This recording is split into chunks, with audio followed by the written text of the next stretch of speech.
data integrity, like if you have information where like banking, I'm thinking of, like where these are timestamped and you're talking about like new data. Sure. Like I guess where would it be? Does any of that fall under that? Yeah, totally. That kind of goes to uniqueness. Okay. But that's something.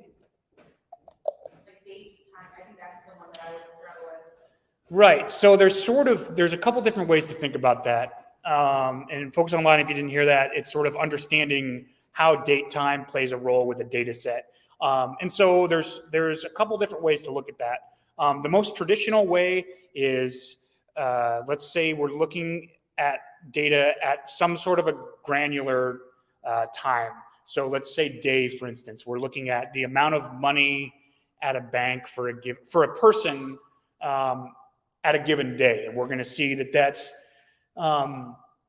probably going to kind of maintain the same, and then they're going to get a paycheck and it's going to go in, and then they're going to spend some stuff and it's going to go down, so that's going to kind of wibble wobble. And so that's like for a particular person. In that case, the granularity of that data set is for a person by day, right? But what if we only want what if our timestamp is only the newest data? Like we only want the brand newest value for each customer. Like that data set is going to look very different than something that's looking historically. So that's sort of the first sort of difference between just understanding the type of data that you're working with.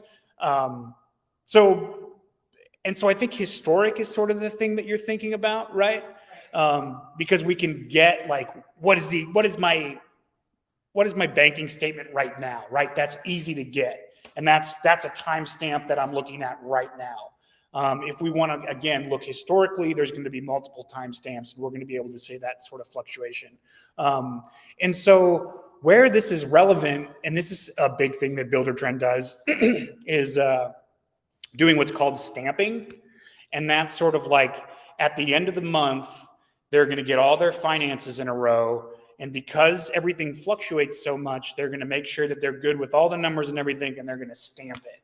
And they're essentially saying they're taking a snapshot of the finance data at that point in time, and that's being added to a data set. And so every month, there's another sort of row added to that data set. And so we can look historically back, because a lot of the finance stuff is just, like you said, it's just looking at what is it today? What is it right now? So understanding, and I believe that's a fairly common term. I don't think another term that people use for kind of that same thing is mutable and immutable. And this is stuff that I should really put in here, so I'm glad that you're bringing it up. Mutable means it can change. Immutable means it can't change. And so that is helpful when looking at like debt, for instance, because a lot of people, they don't care about what their debt has been. They only care about like taking care of it right now. Like, I just don't want to have any debt. I don't care what it's previously been. So that's something that is typically a mutable value, depending upon where you're going. And again, this is all, there's context and there's nuance here that can always change. But that does circle back to understanding our data and understanding what it's saying and being able to speak to the accuracy of it. Because maybe our timestamps are old on a data set, and we look at that and say, oh, this data is from 4 weeks ago. It's supposed to be new. Suddenly our accuracy's off, but we've caught that.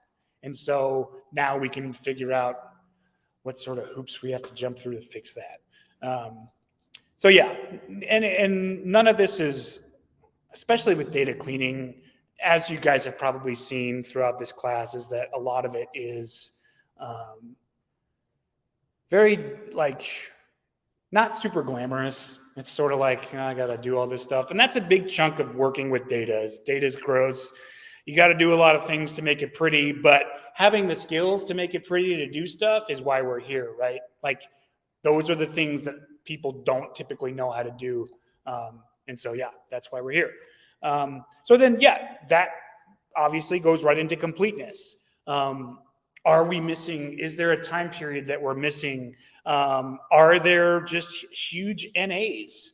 Like, maybe we're used to getting values for a particular column and we get a new set of data and we're adding it on to our historical data and we see that stuff's missing. Well, that's obviously completeness. There's something potentially happened down the pipeline that messed up, and now we got to go figure out what that is. And that's just a conversation with whomever is supplying us with this data. Now, consistency. Now, this is kind of obviously should make a lot of sense. We want our data to be consistent. And obviously, maybe that is looking at our values.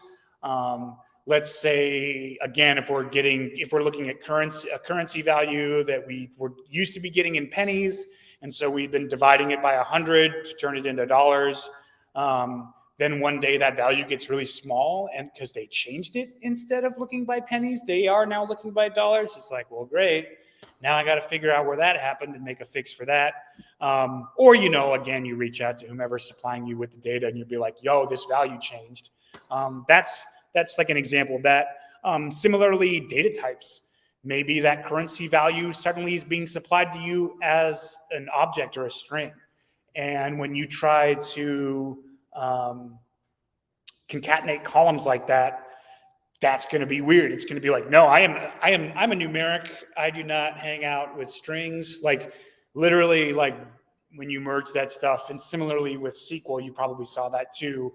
It has to be the same column type for any of your operations or stuff to work. And so then, yeah, timeliness again circles back into all the other stuff. We want new data. We want fresh data. People are making decisions off of this data. We want to be as timely as possible. And that's sort of what I'm going to kind of break off a big chunk. That's like what our next section is about, basically. And that sort of talks about some of the stuff that James had mentioned, and like how do we make sure it's timely? How do we make sure we're adding to historical data and whatnot? And then validity. This kind of goes back to the conversation that we had before we even got into this, spec docs. Like when we put together our sort of data request or whomever, we sort of specified, well, I'm assuming we've specified exactly sort of what we want. If that changes, if the standards change, if the format changes, if there have been data governance talks and suddenly they're sort of thrown out the window, that messes up everything that we do, right? So we need to make sure that is still the same. And then uniqueness, obviously duplicates, but again, circling back to SQL, when you guys talked about primary keys and foreign keys and stuff like that, primary keys are unique, right? Like that sort of defines the granularity of whatever data set we're using. So uniqueness should feel familiar as far as, how it works with SQL. And so these powers combined, I am Captain Data.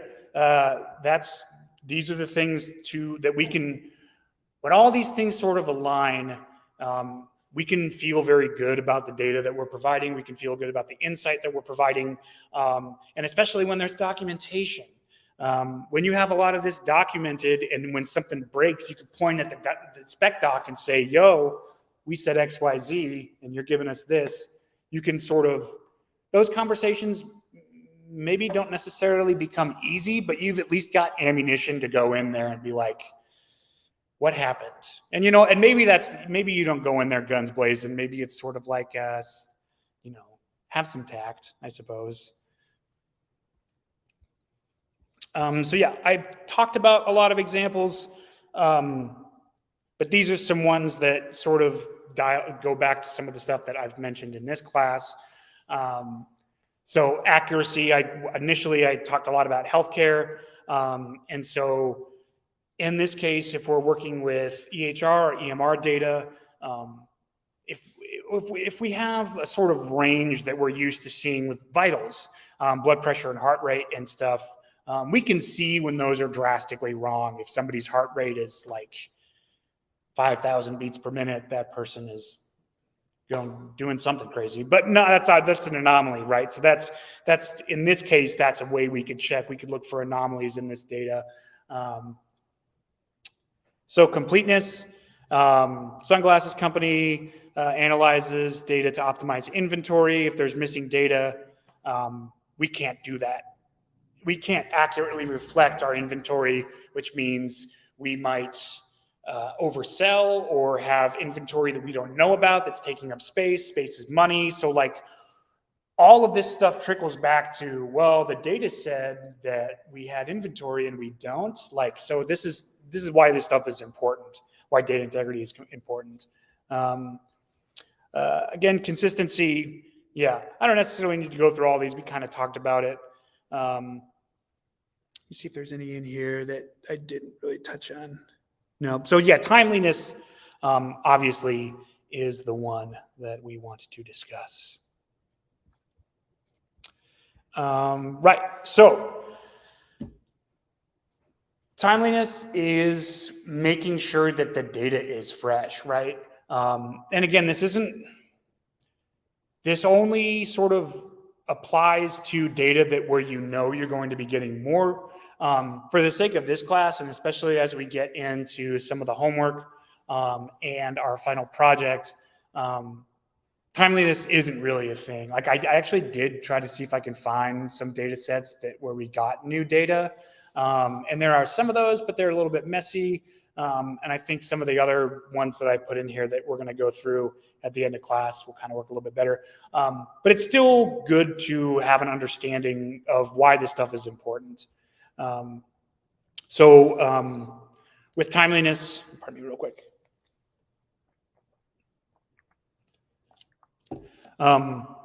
In a perfect world, a lot of this stuff is automated.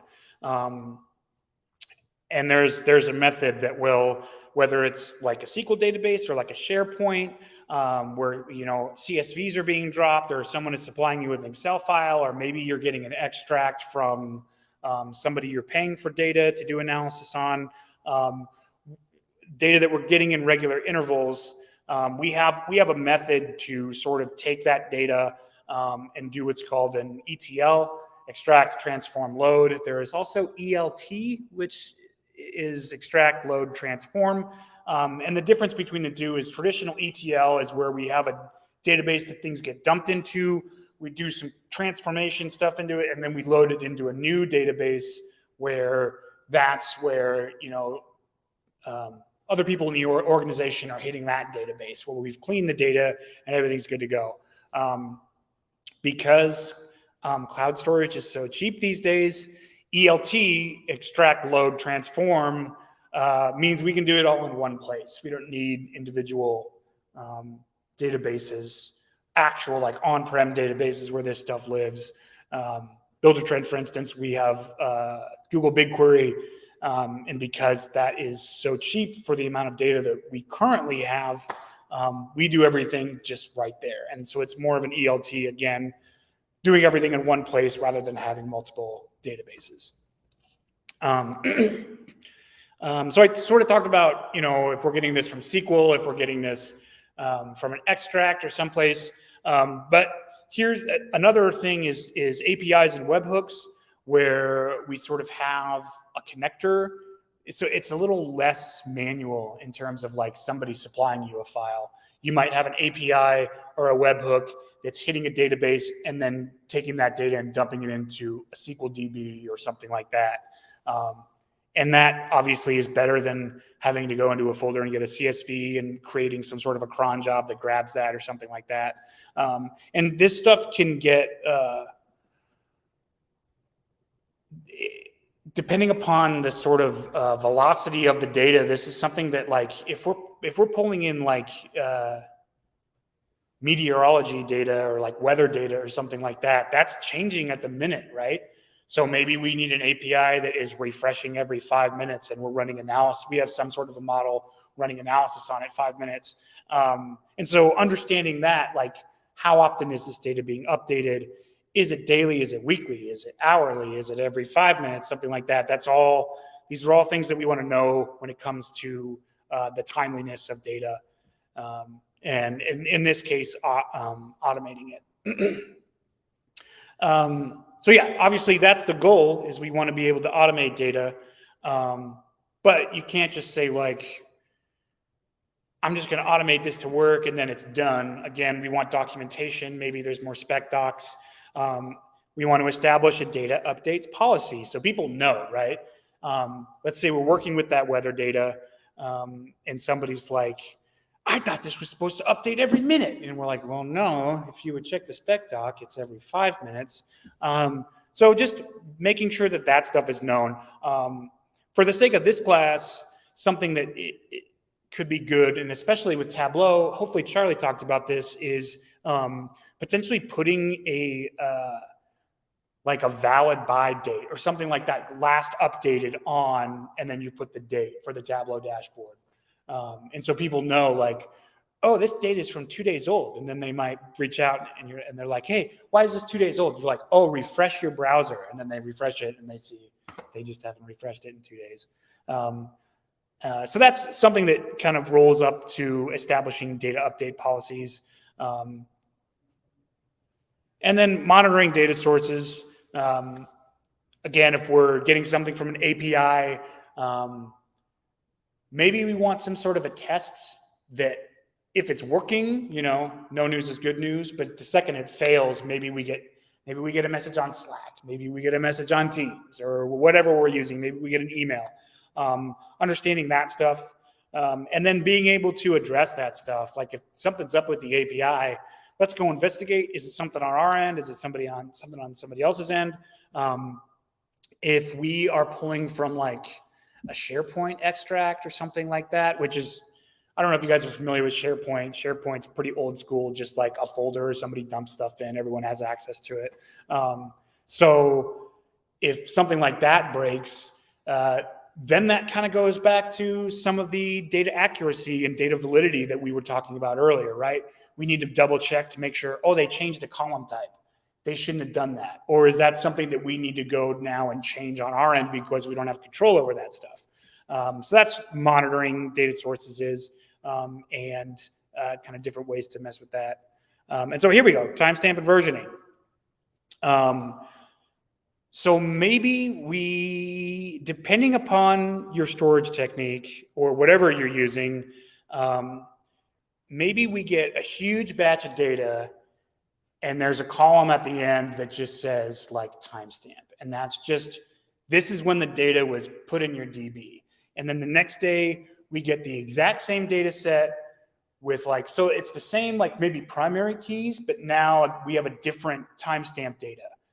So we can look by a particular key and we can look historically, looking at sort of that timestamp, like that version. And that sort of comes back to what I was talking about with like bank data. If we want to look at our, checking over time, each day is a different timestamp if we're looking by day, or each hour is a different timestamp. And then similarly versioning. And versioning, while similar, I would sort of make that more akin with, let's say we have model output from a machine learning model. And based off of the data that we have one day, it gives out predictions. So the predictions for that day are timestamped with the day that it was run. Then the next day we get new data, it runs through, we get a new prediction with a new timestamp. So we can sort of see how that prediction changes over time. And that lets us do a lot of things when it comes to modeling. We're sort of, with that timestamp, we can sort of see if there's any drift. Like one thing that often happens with machine learning data, especially time series, is like, we might have a model that's doing predictions of like, I don't know, like rainfall or something like that. And, we're seasonally, we can totally see within a certain area, like, oh, it's very rainy in the spring, and then it kind of dies off, and then we get precipitation in the fall. And so we can sort of see that sort of seasonality trend. And so that's one component, but then understanding if that's going up or down, when that starts to deviate from the actual values, and we can actually see that, that's drift. So we now see that the machine learning model is like, it's saying there's a lot more than there actually is, meaning we need to go back to that model and retrain it and get it more back in sync with what we're actually seeing from the data. And we talked about that a little bit when we did the classification we did on the iris data. And so similarly, if we're getting new iris data all the time and we're classifying it 99%, 99%, and then it starts to go 80%, 70%, 60%, maybe we need to retrain that model on new data, or maybe the iris plants are mutating and now we have like a paper we can publish because of how crazy it is. So that's the versioning side of things. But that really corresponds with timestamp. So data can change all the time. If your data does change all the time, it might make sense to timestamp it. Like again, weather data is a good example of that. Like no 2 days are going to be the exact same. So every day is going to have a different timestamp. And so data quality checks and alerts. This is the stuff that I was alluding to earlier. When we do, to make our data the most timely, we need to know when it's not timely. We need to know when there are errors, and we need to have a game plan put in place to sort of figure out what to do. One of the first things I did at Buildertrend was put in place on their legacy data engineering products. Before there was traditional data engineering, the analysts and data scientists were doing everything, which, like, God bless them. Like, they should really just be concentrating on the data science side of things, on the statistics and whatnot. But they were having to do all the SQL and all of the data manipulation and all the stuff that we've been talking about in terms of data cleaning and all that stuff. And like for an analyst with a small data set, that's totally acceptable. But when you get into like enterprise level data, that becomes a pretty monumental task. And so with that legacy system, as my team was sort of putting in place more modern versions of what they were using that we would then maintain, I set up what's called a reporter on these jobs that would then hit our Teams chat every time one of those failed, depending upon the severity of the data set. So we had data that was like going up to the big guys, and like if that data's late, if that data's not timely, it's like, you know, we get a talking to, like, we need this stuff now. We're trying to make decisions off of this. So obviously data checks and alerts are near and dear to my heart because it was like the first thing I did there. And that has, again, segued into conversations that we're having now about, now that we have this new method and process using newer technology, what does alerting look like with that? Like, we have emails right now, but sort of, can we make more actionable alerts? And then do the stakeholders need to get those alerts too? And yeah, there's stakeholders, everybody understanding the importance of data timeliness within data integrity means that we're all sort of playing for the same team, right? So when something isn't working and we do need to go fix it, people are like, oh, I get that. There's empathy there in terms of like, we all want the newest, best data. We understand something broke. You can go get that. And so fostering a culture of data timeliness is not necessarily like complaining about it and people being like, that's okay. But just like understanding, like, if something breaks and we're in the process of taking care of it, we are doing that so people can make informed decisions based off of this data.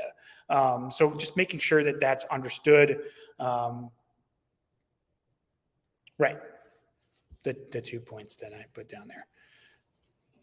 All right. So I was hoping that would take an hour, and it took a whole 35 minutes. So we'll pause there. My machine is shutting down due to inactivity.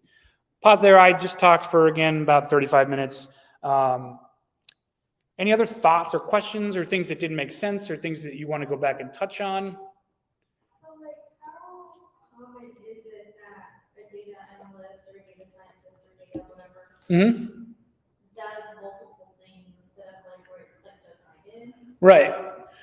So that's a good question, because that is changing pretty consistently. That's why this class is changing and why I am talking about things from beginning to end. Number one it's good to have knowledge of the entire sort of data lineage, from when we get it to transforming it to making actionable stuff to machine learning or dashboards. It's good to have an understanding of all that thing again, so we're fostering a culture of data literacy and whatnot.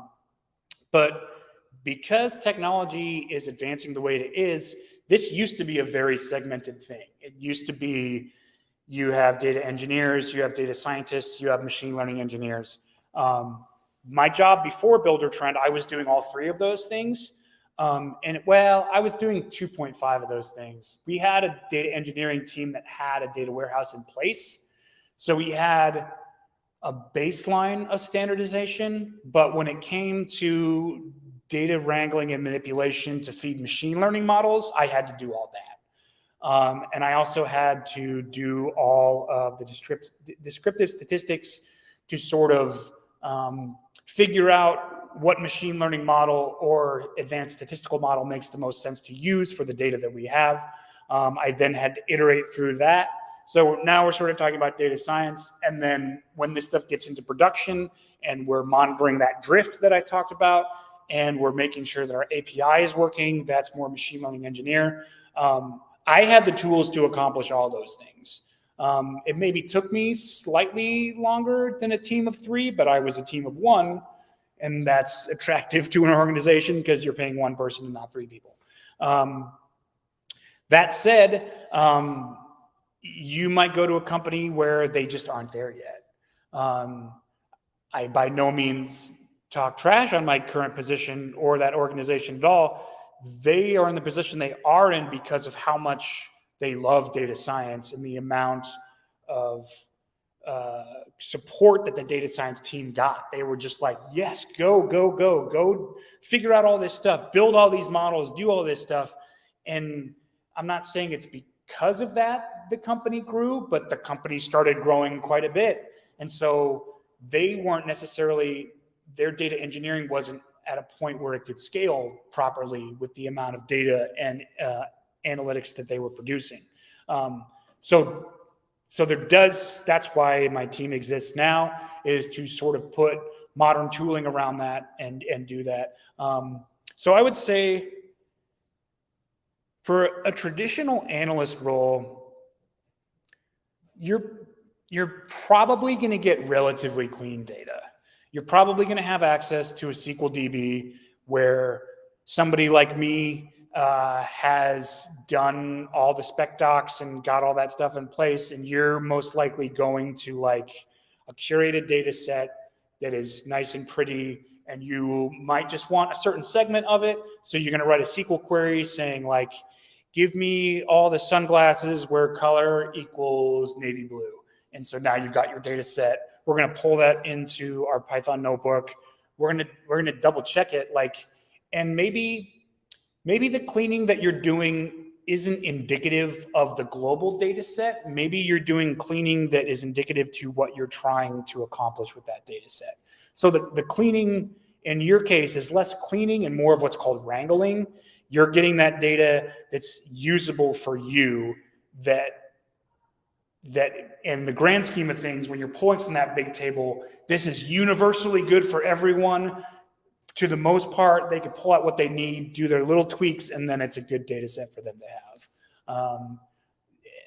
But it does vary from place to place. So those are the sort of things I would ask in an interview.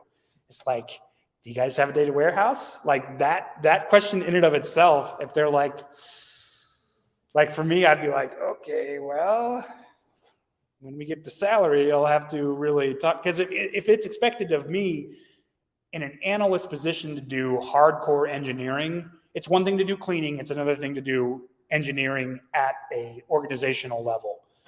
That's typically what a data engineer would do. So yeah, I feel like I did not give you a concrete answer, but the unfortunate truth is that there is not a concrete answer for that. What are your thoughts on that? Is that... No, I was just curious because, like you said, if you go into like an interview and they're expecting you to like the job of 3 people, like that's good to know, because then you have to like the salary, like the benefits. So all very, very important things to consider, yeah. That's one of the reasons that I took the job that I did before Buildertrend was I'd been doing a lot of reading. Actually, Facebook had been reaching out to me at that time. I did not go to work for them. And they were like, we're looking for a generalist. And I had never heard that term before. It is now what I say I am on LinkedIn, funnily enough. But a generalist is the person that does all of those things because there are classes like this, and this class is largely sort of how people are being taught now to look at data is from a very global view and not just like just data science, just machine learning. It's like if you don't have that sort of 30,000 foot view, you might not know why you're doing something in your job, and then you don't know what you don't know, so it might break something down the line. So I would say it's good to have knowledge. If you do get in, I mean, there are classes after this where I talk more about, expectations of machine learning engineer and sort of the theory behind those algorithms and models. That's not something that I would necessarily expect everyone in this class to have a lot of knowledge in. If it's something that you want to do, I think I'm teaching that class at some point. I'll talk to Nate. But yeah, I think for an analyst role, you are going to be doing a fair amount of manipulation to get your data in a usable way. That's usable to you so you can provide the best for your stakeholder. But yeah, I'm glad that you brought that up because expectations are huge, right? If you're interviewing for an analyst role and they're like, we need you to write schemas for databases. You're sort of like, I know what those are, but I'd rather do more of the analyst stuff, like getting insight from data, like if that's what you're looking for, Yeah, maybe that's something I can kind of go into at some point is just like, maybe we'll do mock interviews or something like that. I don't know. That sounds fun. Fun to me, maybe not to you guys. But that's a great question, though. Anyone else?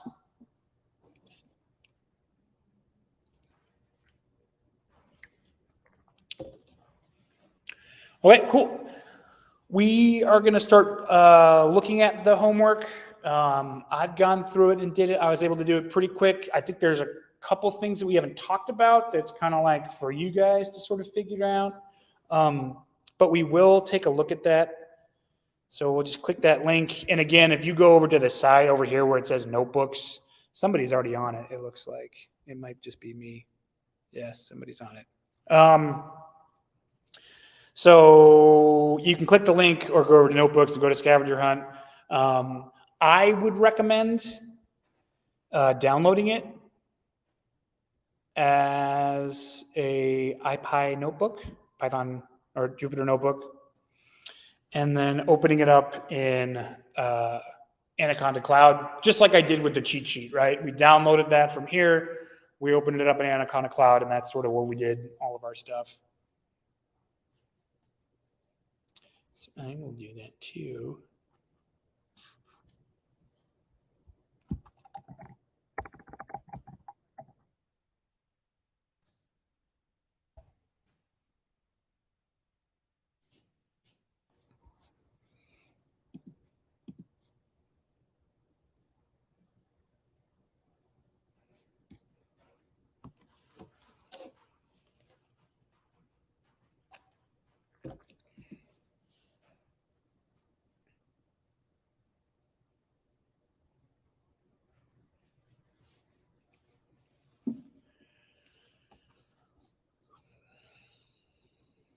My CPU is back to zero. Is everyone's CPU back to zero? Hopefully.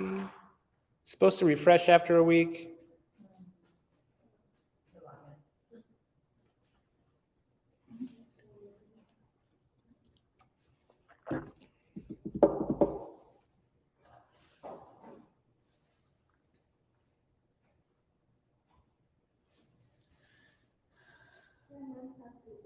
Good.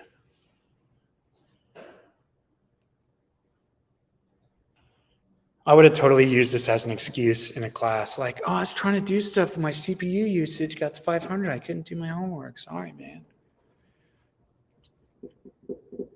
Which it looks like we're going to have, I'm going through this stuff a little bit faster than I had anticipated when I practiced. So typical. At the end of this, I might try and go around and get actual Python environments set up on people's computers.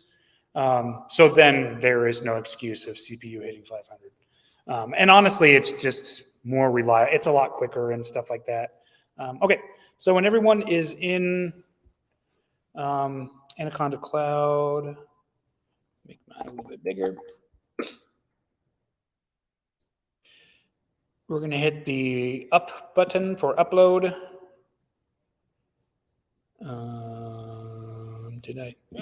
Pardon me, did I not download it?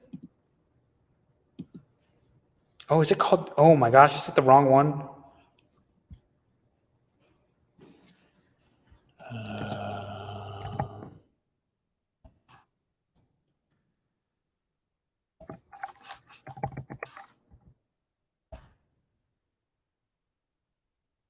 It is the wrong one. Wait, no, scavenger hunt. Yeah, no, it is right. I thought that was cheat sheet. Brain fart, sorry. Yeah, so we're gonna pull that. Let's see if I can just drop it in here. Yeah, so you can also, I don't know if you guys just saw that. At least on my Mac, I can just pull up stuff here and put it in there. And you guys can see the stuff that I've been downloading. Zero G Jungle Warfare. These are drum samples because I make music and stuff. That's what all this stuff is. Oh, and then here's me and my wife and our baby on the field club trail. So yeah, once scavenger hunt is there, we can open that up. Click that to go away.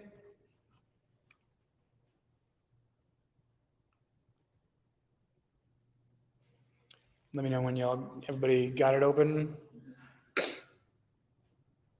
I'm just running a little slower than you guys. No worries. I'm running a little fast, so I apologize. Mm-hmm. Actually, if we want, we'll just stop here before we get into this stuff. So everybody take 10.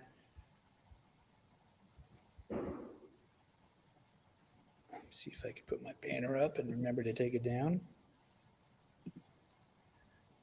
4757.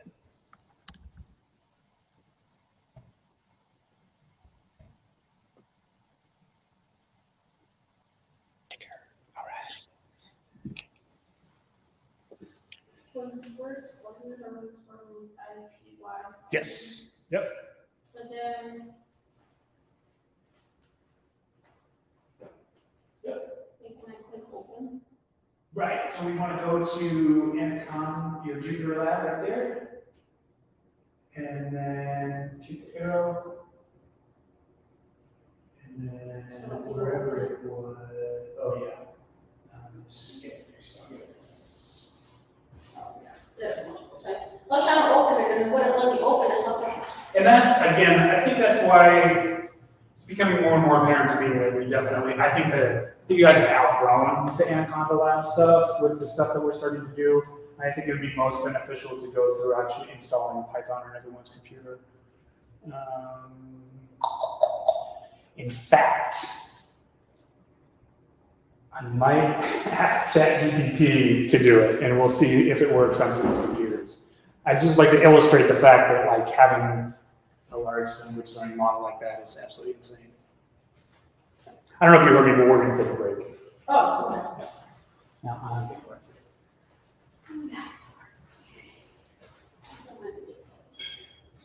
No, I just chugged like a ton of drinks the last couple I have hours. like a glass of tea before I came.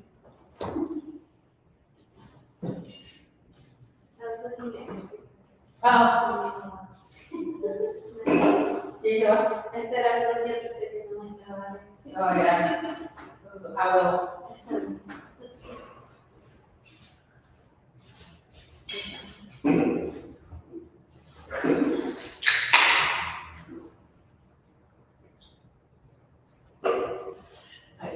came here, but I'm already like, what? How can I be hungry? It's always hungry. I'm trying to like lose weight, but that's not working. It's hard. It's very hard. And I keep telling myself, I'll start on Monday, I'll start doing cleaner. Oh, yeah, you sound like my mom. I was like, I myself, I'll start in 2 weeks. Because I have a wedding this weekend and graduation party next weekend, so I said, yeah, I have to wait after all that stuff. Like, like, I keep telling myself, no, I have to like lose some of the weight, and I'm like, but I'll start Monday. And here It's we hard. are. It is hard.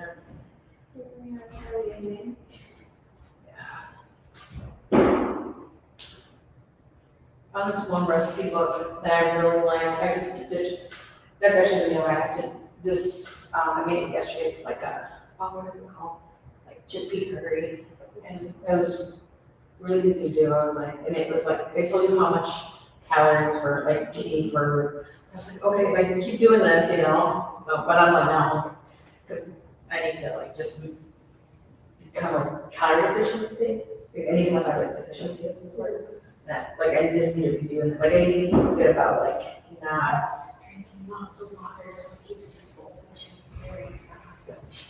Oh, very good. It doesn't help you just get out of it.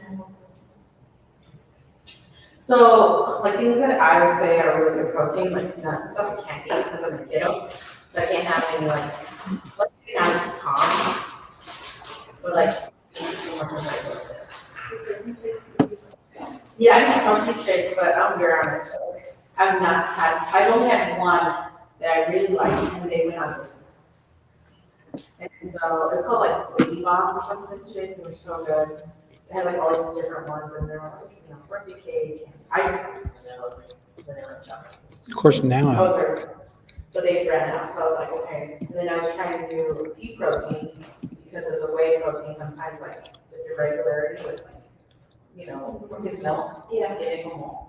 So, because I'm gonna do whey protein. Let's try more nuts, because I don't do dairy either, because I'm lactose intolerant. Oh, you are? Yeah, so it's better to stay away from the dairy. And the one that I was taking, it's not bad, I just don't, I'm not a big protein. Either. The beef protein I have, it has an aftertaste. So I was like, okay, do I, you know what I mean? Like, it's like that. I forget what brand it is, it's on like, I just know it's green. Yeah, they took all of our cups. So that one that I have. They took all of our cups. Oh, they did? Whatever, whoever was in here last time, yeah. Oh, you didn't go get it? I just do it. I would have to ask. Oh, there's some cup in. No, yeah, they're plastic. Oh, you can make it. Don't look at me, I'm good for it now. I think that one, I use that one. It's not bad. I'm sure it's something, but it's not bad, because it doesn't have like that. It doesn't have chocolate, it's just more like, I don't know how to explain it like that after. And it's really quick. Protein, you know, make it more. I don't know why yeah, we're talking about like 120 calories, 2 scoops, and it has 27 grams of protein for 2 scoops. No, not at all. The other one that every once in a while I'll drink is the Fairlife protein one. Oh, I think so. No, I'm trying, I already took it. I'm really trying here.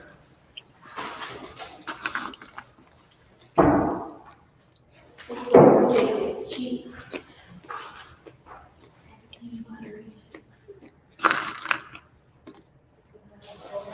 Yeah. It is fine.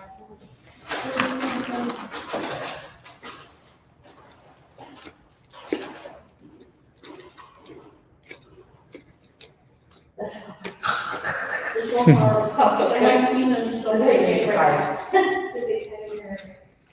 Oh, yeah, I remember those days. I need it, yeah, it's like, I need it.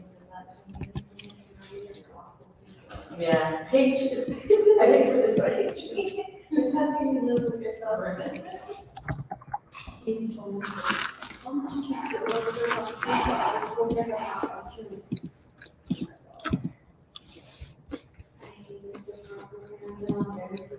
That's the problem, just forget. There's some judgment. I'll eat with it and swallow it.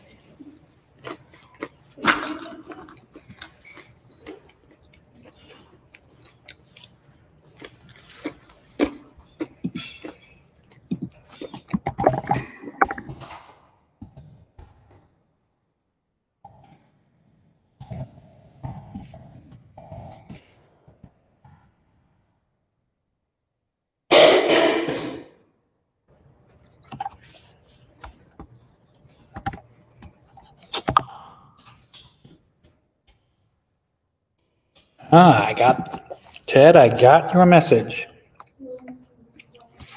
I think we're gonna Cool. go. Well, I'm glad I am finally getting messages. That's great. Let me open up my calendar real quick. I believe we're going for the 15th, right? Because our last class would have been on the 10th. So if that works for everybody else, we'll do that the next Monday after that. Did I need to talk to you about my situation for next week? Yes, I need to. I'll email you after this. Yeah, I guess what your situation for next week. Yeah, I'll be in. Sorry about that. I misunderstood you. Go ahead. Yeah, I'll be in Utrecht, in the Netherlands next week for meetings. Oh.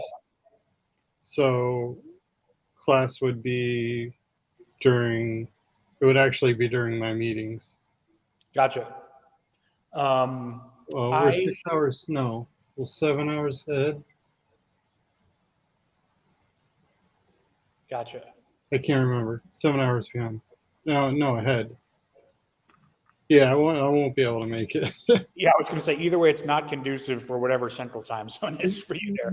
Yeah, it would be like 2 a.m. to 4 a.m. Okay. 1 to 4 a.m. I'm sorry. Gotcha. I'm fine. So there'll be the videos, but I'll get some office hours that sort of work with your time zone. We can probably find an overlap. I've been meaning to talk to you, and this is what I was going to say. I've been meaning to talk to you anyways about understanding a little bit more about the VM that you're using and making sure that you can get Python and Jupyter installed on that, so you can use some of this stuff with the actual data that you have within your organization. Oh, cool. So let me take that as a to-do.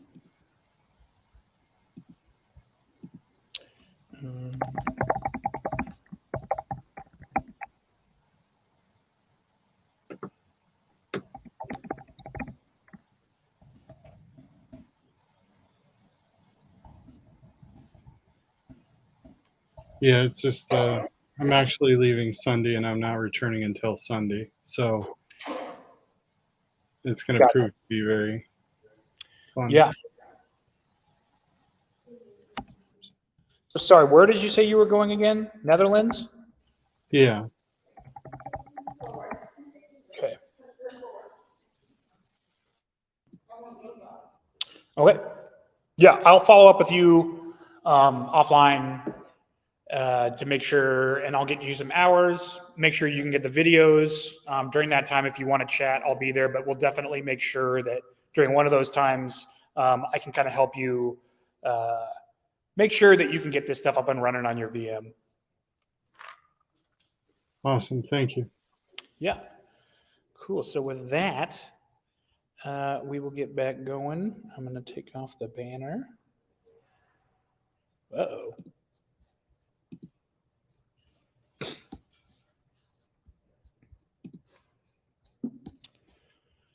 All right. Yeah. Okay. So I can't remember. Brenda, did you recommend a scavenger hunt? I think. Yes. Yeah. Great idea. I am probably going to use this for some other stuff too. Like it's a good. You can thank her for the homework assignment. Yeah, so you can use anything to complete this. Like literally, you could literally probably ask ChatGPT all these questions and it'll tell you exactly what to do. But the important thing is actually running this code and making sure that it works and troubleshooting if it doesn't. And that's another thing that you might have to use Google Stack Overflow, something like that. Or, reference some of our previous lectures or notebooks or something like that. And you should be able to figure this stuff out. We have not talked about pip install stuff. This is how, like in our case with Anaconda Cloud, most of the libraries are installed, the ones that we're using. So like Pandas, we didn't have to install that one. It was on there. But if, like, for instance, we're going to try and get everyone's environment up and running here shortly. If that doesn't work, if obviously Pandas will not be installed when we do that. So we're going to use pip install to install it. Once it's on your machine, it should stay. In fact, let me just go ahead and validate real quick. This is another thing that some people do from the command line installation because normal site packages is not writable. So in this case, because we're on a VM, it's going to do its own thing. Yours says the same thing here as mine. So it's successfully installed. May need to restart kernel to use it. So geocoder, I actually haven't used a bunch, but it's a pretty powerful one. To below here, below. Import geocoder as GC. No module named geocoder. So this is good. Let's figure out how to. Okay, I'm super zoomed in, so I got to zoom out here for a second. So what did it say here? It said you may need to restart your kernel to use updated packages. So we go to kernel and just restart.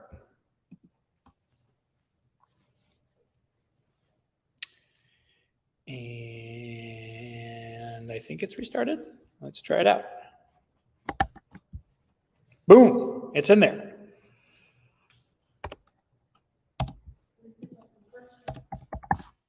Yeah, and so again, if we aliased it as GC, so if we do GC dot, we can see all the cool stuff that's in here. Yeah, there's like Google Maps, I think. There's Google stuff. I don't know if anyone's familiar with ArcGIS. That's a huge one. Yeah, this is a huge package. There's Bing Maps and stuff like that. Again, I haven't used this at all, but I know it's very powerful for doing geocoding and stuff.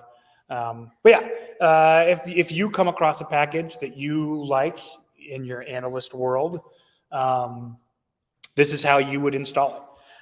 Again, we don't need to run this every time. For the sake of reproducibility, you might like, for instance, at the beginning of one of mine, like if I'm using scavenger hunt, is scavenger hunt in here? It's not. Actually, yes, it is. Or Python cheat sheet, yeah. So let's say one of these isn't installed here. I might like comment it out up here. So like pip install geocoder. Like after I've run it one time, I'm going to comment it out, but now at least I know that I used it. This is the notebook I installed it with. So it's on this one. This one should be on the same thing. So if I go below, import geocoder as GC. It's on there. So it's already installed. So I don't need to install it again, even though I'm on another notebook. That. You knew, but kind of. Right. Actually, let me see.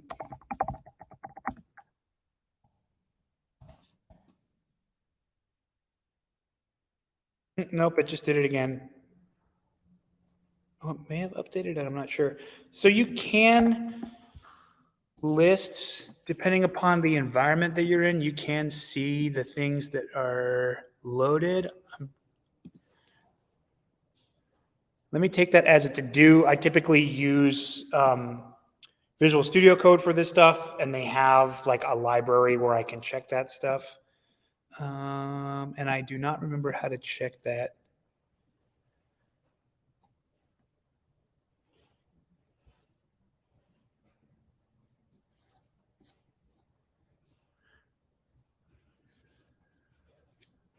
Yeah, I'll take that as a to-do. Make sure I follow up. Another screen.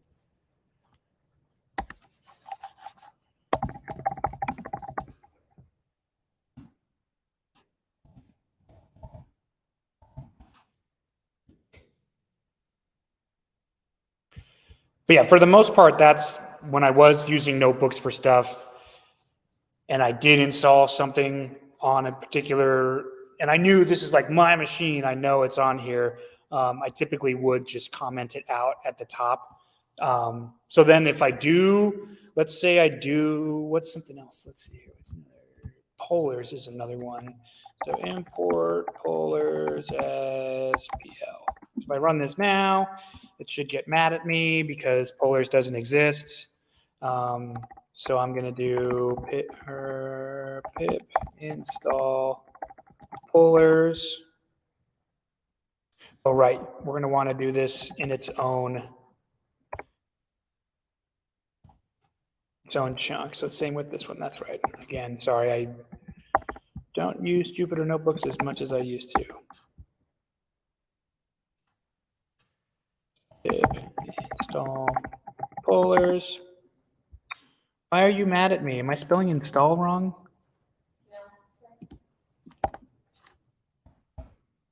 There we go. So you don't want comments in that.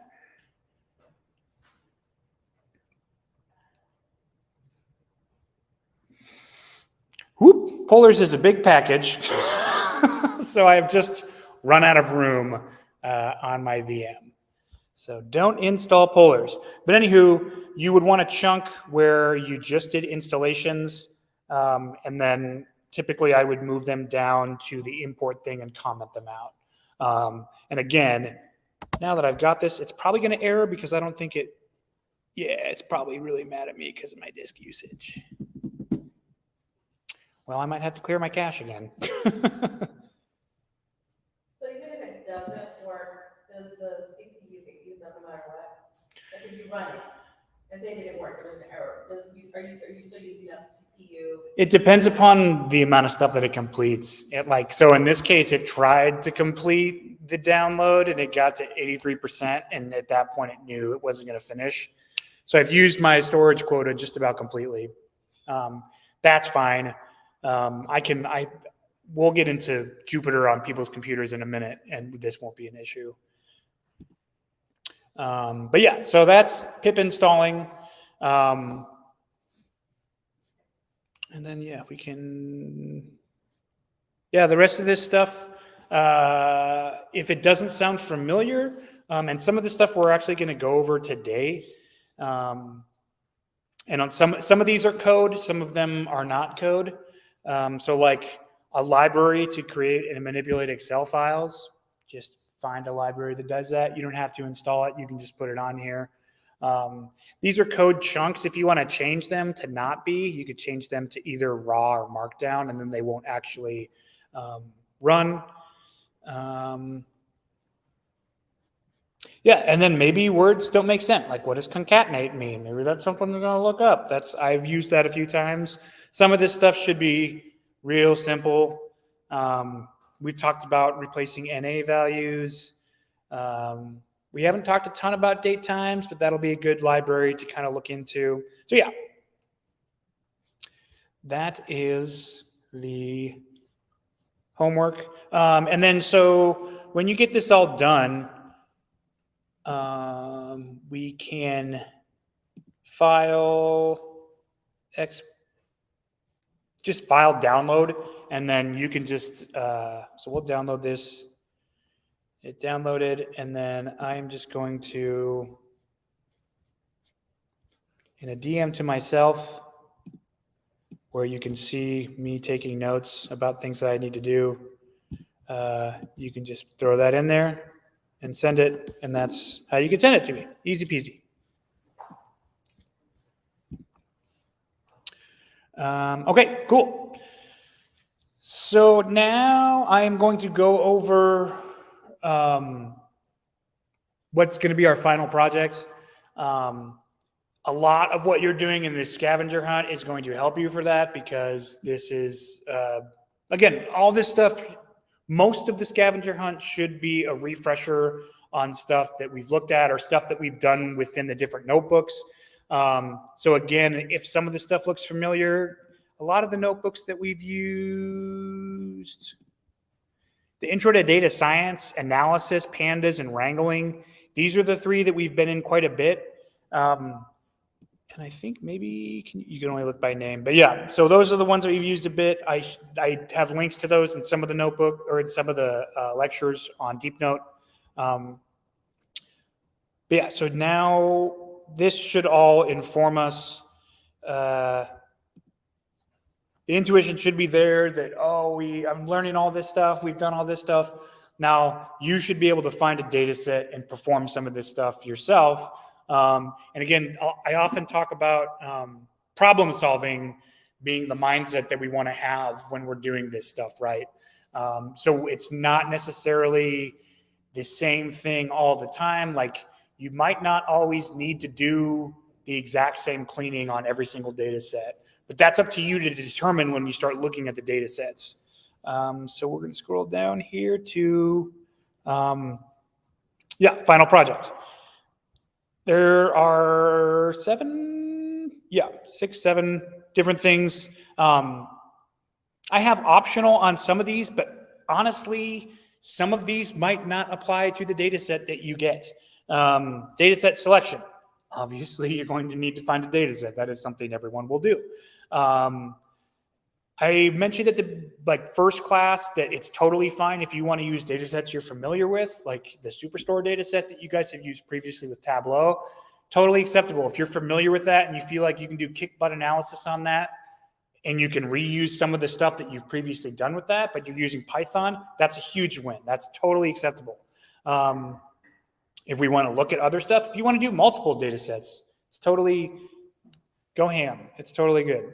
Okay, so data set selection, everyone is doing. Data loading and exploration, everyone is also doing that. We've loaded CSVs into Pandas before. I am going to specifically show you how to load a CSV from a link. A lot of the stuff that we've done previously, especially in the notebooks here, you establish a path on the virtual machine to do this stuff. I'm going to show you how to use a link to do some of that. It's just a lot easier and it's more consistent, because that gets back to timeliness and data. Yeah. So cleaning techniques, we've gone through that. A lot of this data is pretty clean too, so you might not be doing a ton of cleaning, but that's going to be for you to decide through the analysis. Data transformation and feature engineering. I think I only touched on feature engineering very briefly, but that's creating new columns from columns that we have. So I believe the one that I used last time, if age is a column and it's just 1 through 100, however old people are, and it's what if you want to group that by the decade? So you have somebody from 0 through 10.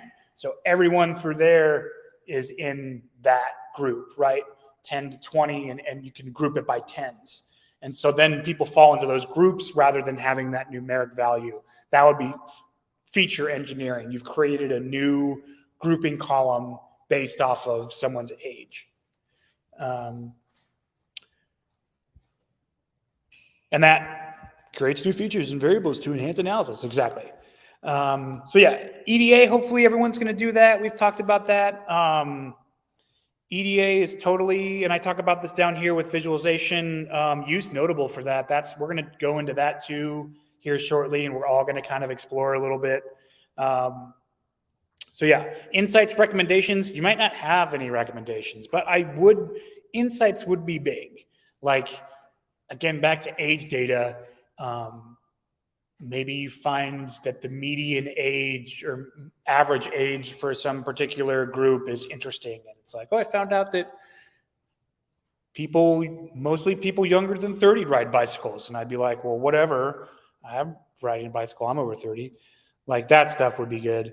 Data visualization. We didn't get into a lot of the Python libraries for data visualization, largely because, in my opinion, Notable does that a little bit better. But I do, with Plotly, Bokeh, and Dash, there are, and I'm getting a lot of notifications. They're within, Bokeh is in here. If anybody wants to sort of go through this stuff and take a look at it.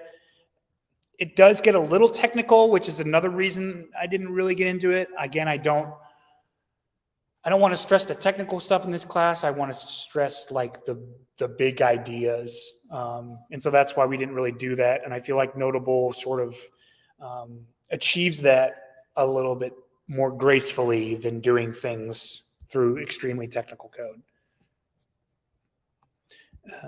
So yeah, back to it. Documentation, presentation. Documentation is all I want. I don't think I'm going to make people do presentations in this unless somebody's really dying to get on camera. I didn't think so. And I totally respect and understand that. So literally just a write-up. It can be a text document. It could be, I would hope that maybe you would just have it at the end of a notebook file.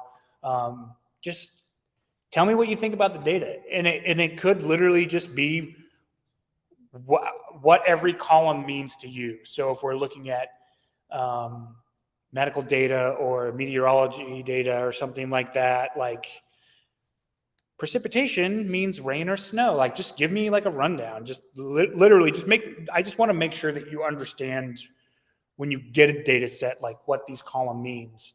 And if you don't get it, again, that's part of the final project. Like, look, try and figure that stuff out, or ask me to. You can always DM me or ask me in class.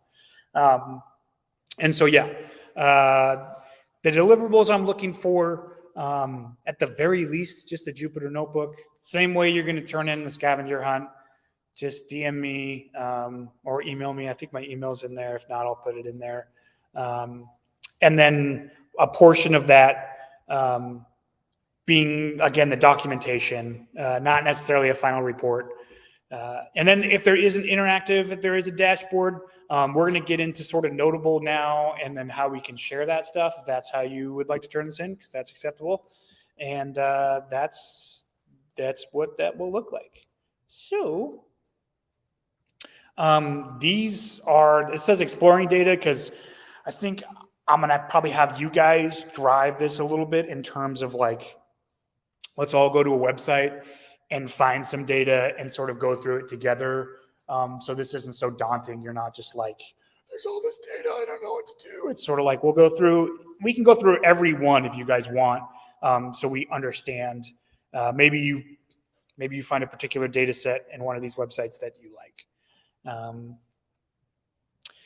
So again, I am cruising through this. So we will take some time going through this, and then last portion of class, will be more of sort of like a lab, going through this, asking questions, but then I'll be kind of going around one by one, making sure everybody can get their own local version of Python installed. And maybe we'll use ChatGPT to do that, just to illustrate how powerful it is. Cool. So let's go to Kaggle first. Has anybody in here heard of Kaggle before? Cool. Yep, it is big.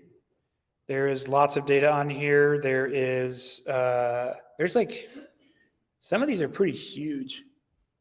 Sephora is 183 megabytes. That's probably not something that is going to go.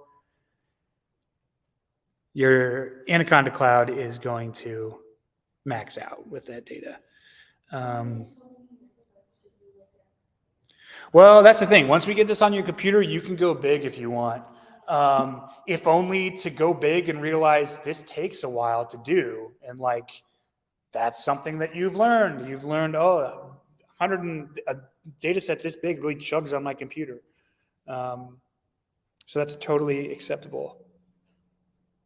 I want to go to K-pop data. Heck yeah.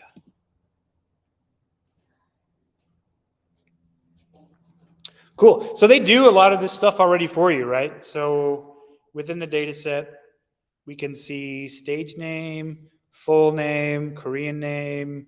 We already get date of birth, so we can already see a sort of distribution of what that looks like. Let me zoom in a bit here. Whoop, too much.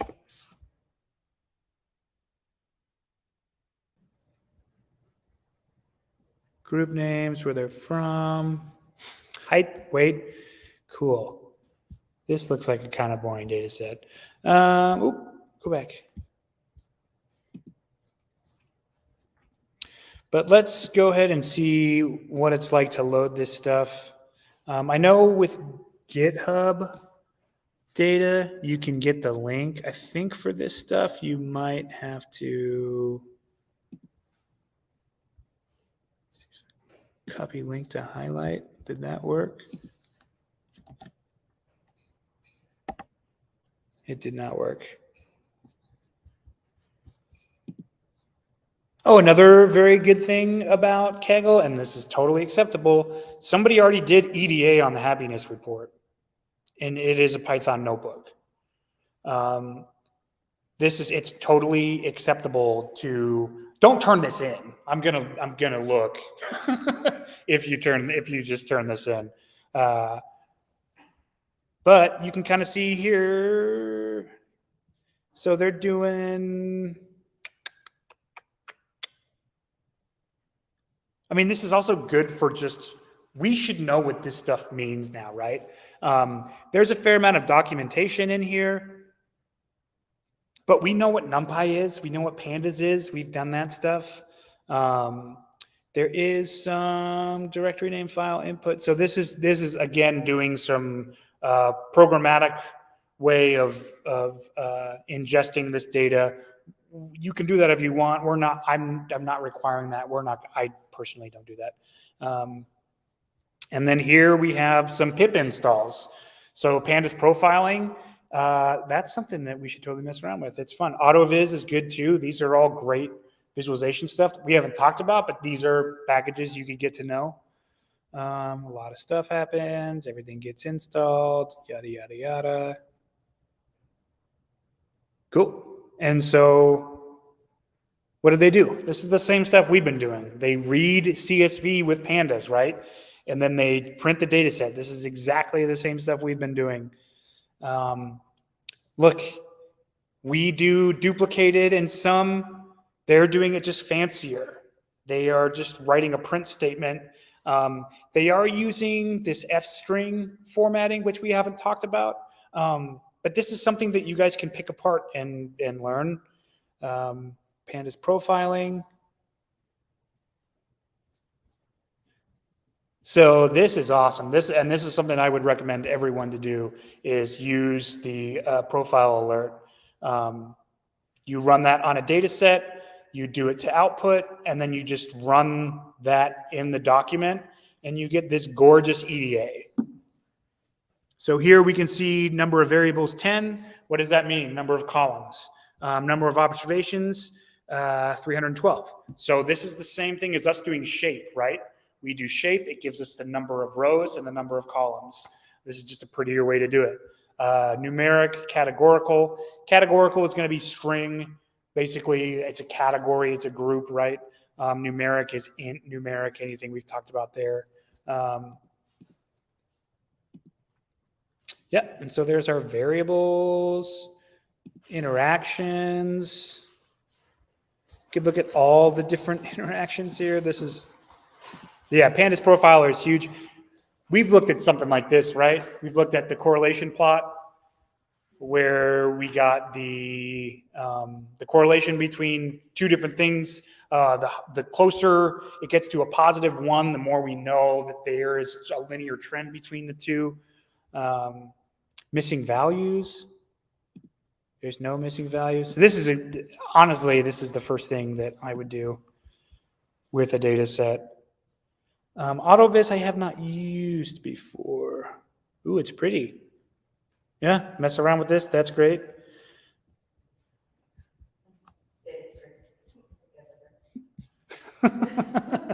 I'm previously a visual designer, so I'm very much into that stuff. So yeah, Kaggle is huge. This is again in 4 weeks, 8 classes. It's tough to get into a lot. Uh-oh, somebody's coming in. What are they doing? We're about to find out. So yeah, look at these notebooks, download these notebooks, try and run this stuff. That's all stuff that you can do. Hello. Okay. Looks like fun was had, hopefully.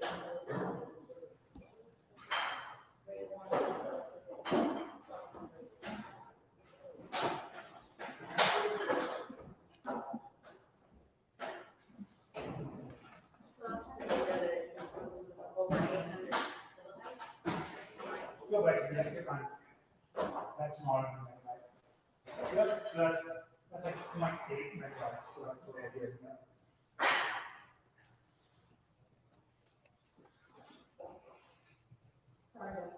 You're good.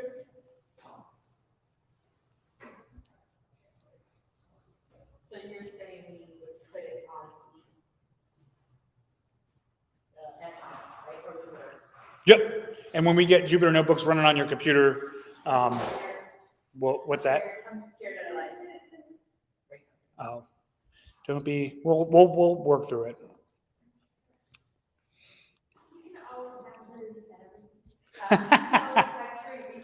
It's true. Will this let me go back? I was thinking of my IT people, like, have you restarted? Turn it off, turn it on, turn it on. I hate how often that works. Yeah. It drives me nuts. But yeah, there's, again, Kaggle is huge. Kaggle is great for, especially since we're using notebooks, a lot of this stuff is there. A lot of questions that I got last week were like, what's the best way to like learn Python? And I was like, well, you just got to do it all the time. Go through this stuff too, because a lot of this stuff is already there. You can see how it works. You can see what they're accomplishing. And if you can sort of devise a way that like, oh, this makes sense in my business setting, I could use something like this, like that. It's hard to go through, again, those sort of like very zoomed in sort of like use cases when we're trying to cover, business analysis from like a big point of view. So yeah, Kaggle rules. Use it. Go there. Figure out. I don't know. Look at what other people have done with that stuff. It's really, really cool.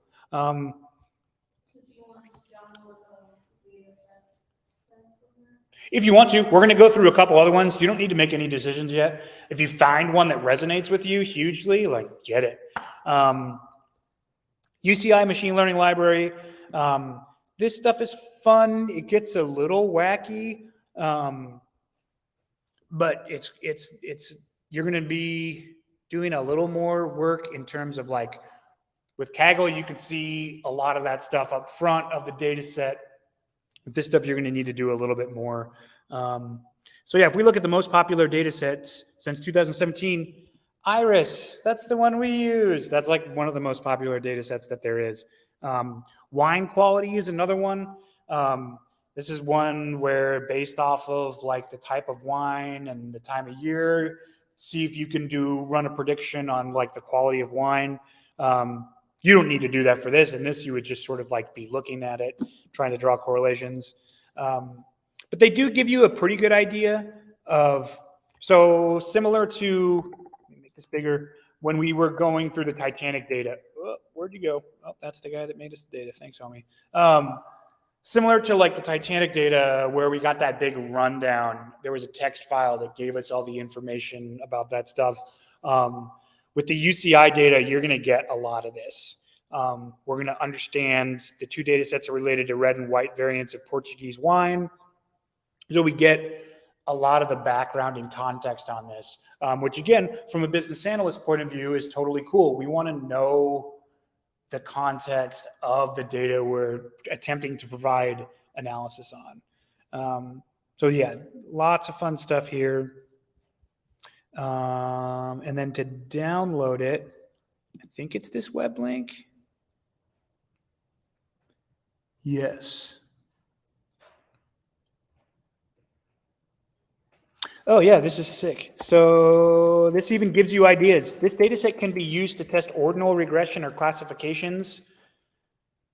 So this even gives you, I mean, if you want to go down that route, I would do it, but that's just because I'm into that stuff. But this one's going to download in a zip file. We're going to unzip that in however you use, whatever. And then here's our CSVs. So if I wanted to load this into Anaconda Cloud, I would upload it and do that. We're going to get into how this looks on on your local machines here in just a little bit. We're going to continue sort of going down this path of these data sets just so you guys have an idea of what to look forward to when you get there. Again, so yeah, UCI is cool. There's a lot of context. You downloading it is a little bit trickier. Again, you're going to need a zip file and make sure you know where that data is. Data.gov is cool. I think we messed around with a little bit of this. Yeah, they've already got some visualizations going on here. That's fun. Data sets by organization. I use a lot of stuff from HHS for this. Yes, that sounds right. Health and Human Services for sure. Trying to remember. No, never mind. I was going to say it might be fun to try and do some analysis on like DRG stuff, but obviously you would need the context of patients to do stuff like that. So, yeah, data.gov is super fun. Do they have DRG?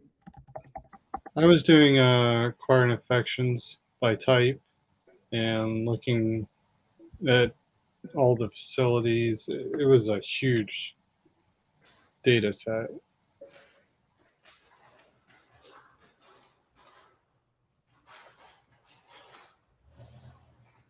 A lot of code.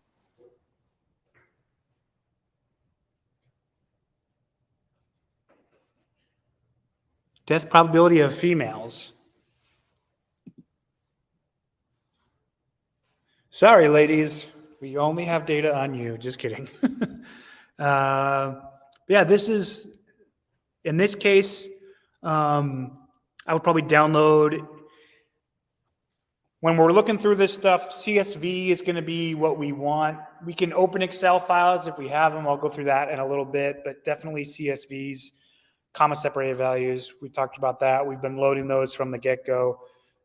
So let me just take a little quick peek at this. Wow. So this is just straight up numbers. Oh no, who's going to talk with me? Oh, Nate is. What did we say, May 11th? May 15th.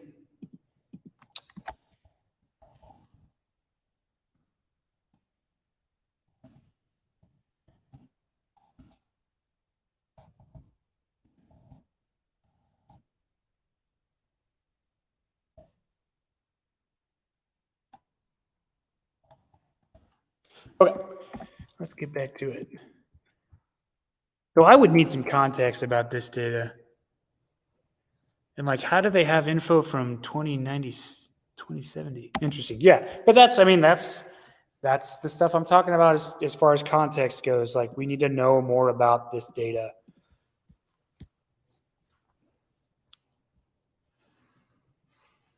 Weird.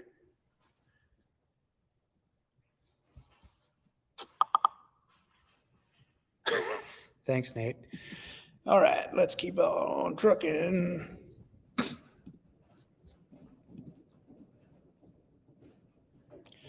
Data World is super cool. I use this a lot during my grad studies. It has changed quite a bit, it looks like.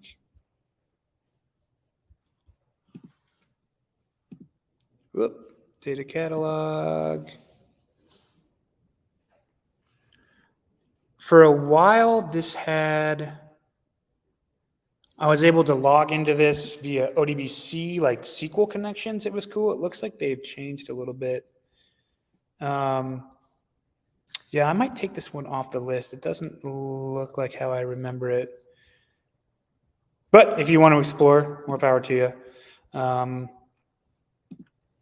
Awesome public data sets. This is, I believe, we talked a little bit about we talked about GitHub notebooks, but there is just a lot of just data on GitHub too. So there's a healthcare one. Let's go check it out. Woo! So tons of healthcare stuff. Obviously, lots of COVID-19 stuff. One of the ones that I used in my undergrad was diabetes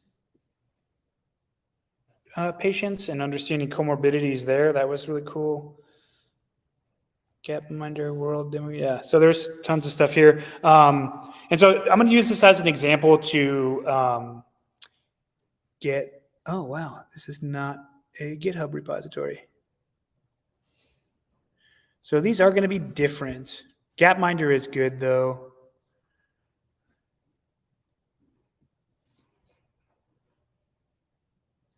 Data is organized in a spreadsheet if you want to develop something different.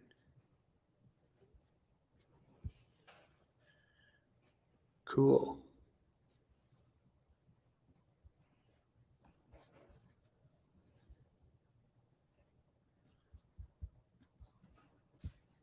Bulk download. Where's the bulk? Why am I going crazy here? Gotcha. So some of these are going to be huge. This is a massive data set. So this is something that they typically have. This is like downloading a portion of a database, not a Porsche. So yeah, some of these you might come across and be like, this is too much work. I'm just going to go back to Kaggle. Totally acceptable. And I think we got a few more. Yeah, Tidy Tuesday. This is like an R project, but again, data is not conducive to one language. You can use Python for this stuff too. But these data sets, a lot of these have been cleaned already too. So there's no problem with using that. So let's say we want one of these data sets. I think I used the chocolate data set. So if we scroll down to the README, which you have to scroll all the way down, you can see the weeks and the different things that they have here. And so if we want to go to one of these, we can say Australian fires, and here we can, that's the README. Here is the data sets themselves. So yeah, this one is pretty huge. I have one in here that's a little bit smaller, but I kind of want to illustrate easy ways to download this stuff. NHL goals, I think this one is easy.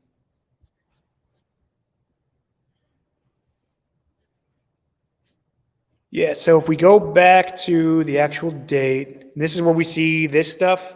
So if on GitHub, if we see like a CSV like this, we can click it. If you do view raw, it's going to be gross. Won't even do it. There we go. So this link right here, if you hit view raw, you can copy this, take it into pandas. Let me go ahead and start my notebook.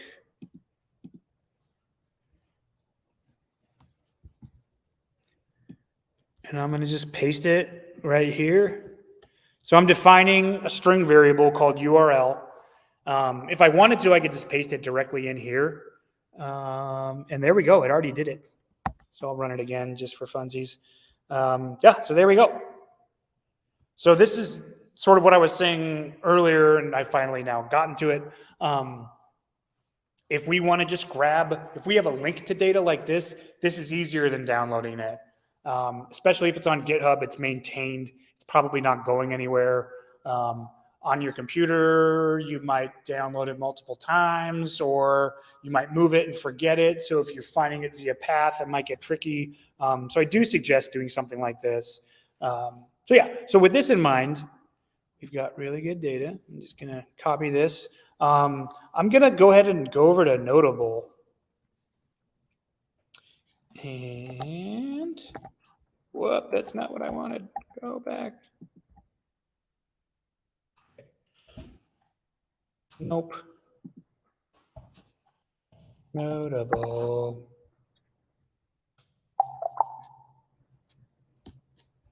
Get started.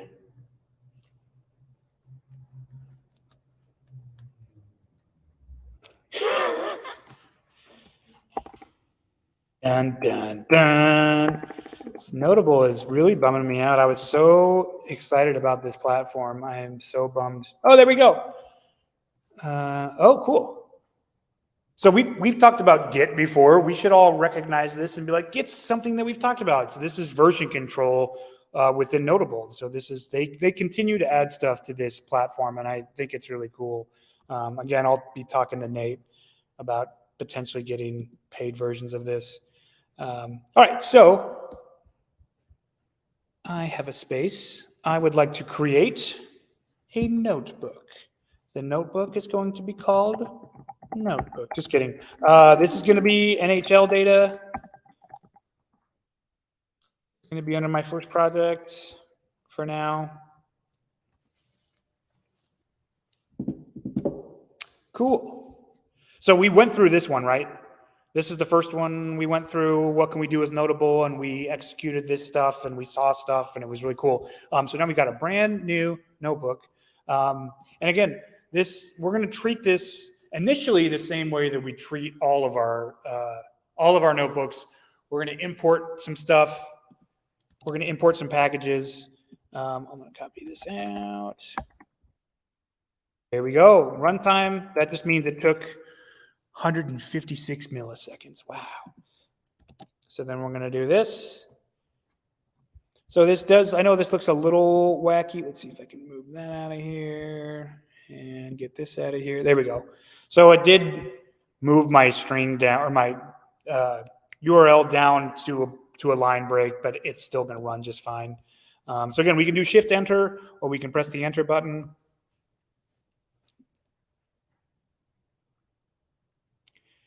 It's thinking, and it's thinking, and it's still thinking. There we go. Took 2 seconds. Seemed like a lot longer than that. But now we've got this fun guy, right?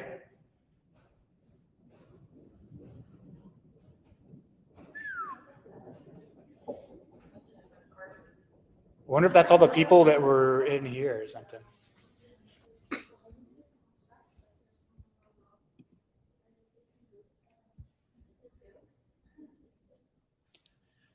But yeah, so this illustrates how easy it is to get data into Notable that isn't already on. Like, again, Notable is cool, especially going through the notebooks that are already built, and they already have all this beautiful data. But like, if we want to get our own stuff in, again, we can still write the Python that we've learned in this class. PD, read CSV, URL, getting stuff from GitHub very simply. So let's do something now. Let's do another one. And let's do something from, so add cell below. Let's get something from Kaggle and upload something to this. So we're going to go back to Kaggle. I'll just get the K-pop data. There it is.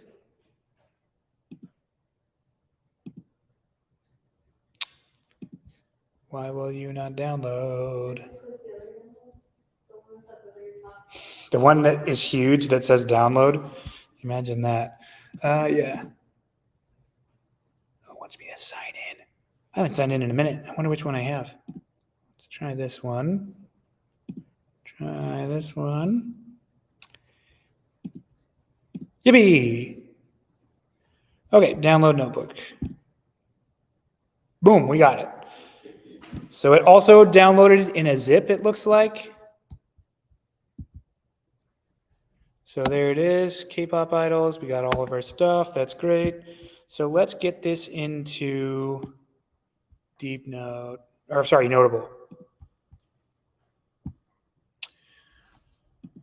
NHL. Okay. NHL and K-pop data. Great. I love it. Okay.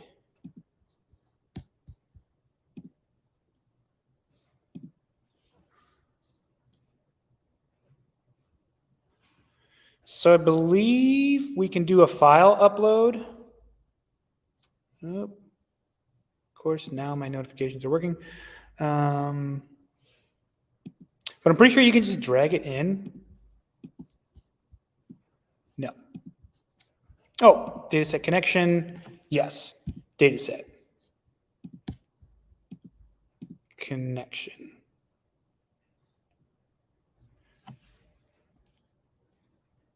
I did this the other day. Why is it not there now?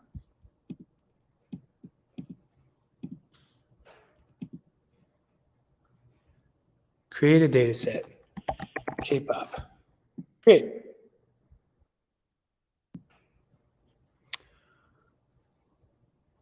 Add files.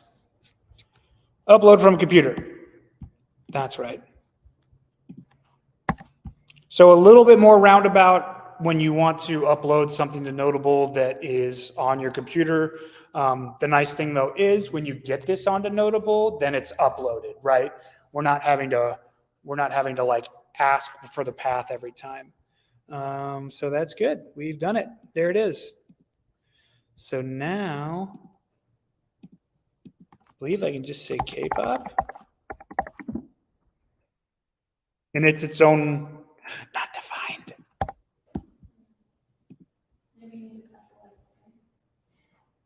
Copy path. K-pop equals PD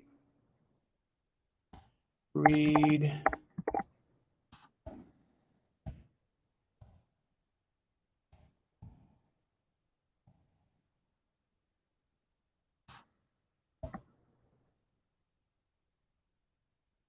It's not. Oh, I think I have it capitalized as CSV. Right here?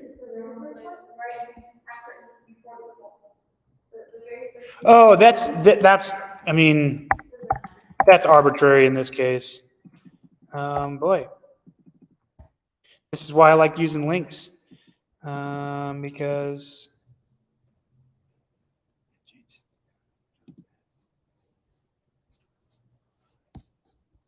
maybe we need to put it in connections. Data set. I did that. Okay. I'll follow up with this. I did this earlier and it worked. I must be missing something. So we're going to remove K-pop from this thing. Just NHL data. Okay, so let's say we do some stuff here. Maybe we want to configure. Let's see, where's our deck stuff? Compose dashboard. Compose dashboard. So we can do that. I'm trying to remember. Let me go back to one of my other notebooks, figure out how we did decks.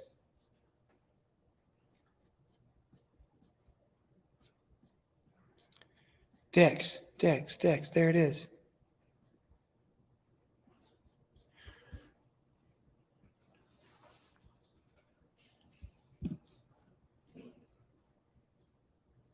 They just did it. Why can't mine do it? Sorry, I'm sure this is hilarious for me to just, there we go. Prism suggestions. So sorry. It is configure, explore, and then we go to click on configure. Prism is the one that will do the auto EDA, which I think is really cool. And then we can just take a look at it.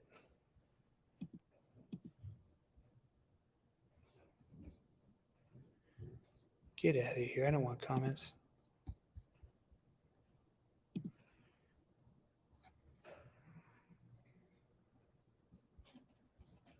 Cool. So now I can go through this and figure out if any of this stuff is interesting to me. Wow.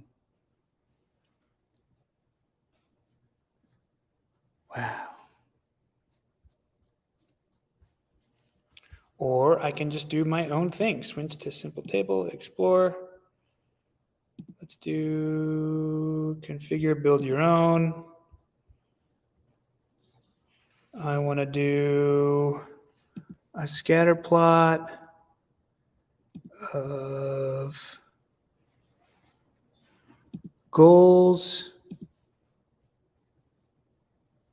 to, where's power play?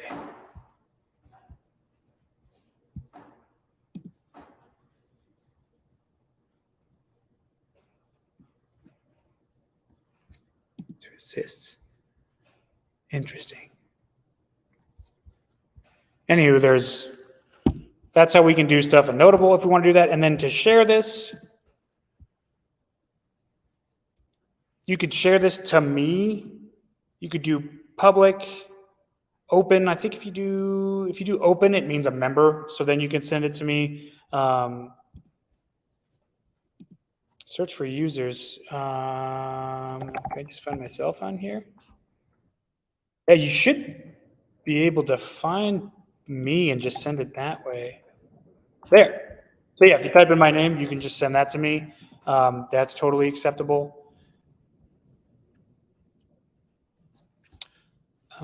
Cool. So those are some options for our sort of final project.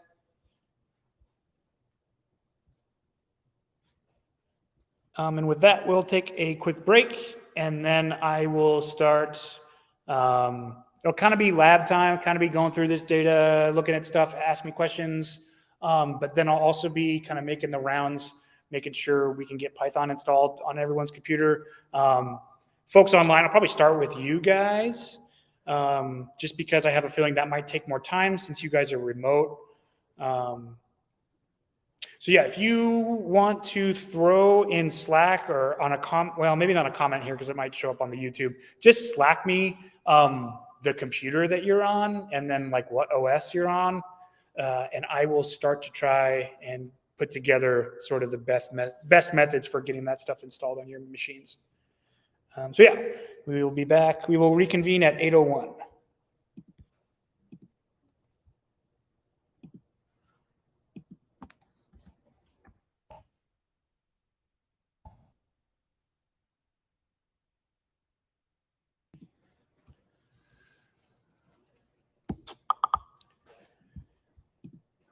Nice.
Oops, not this.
I thought I did some. Yeah. Tons of these. Tons.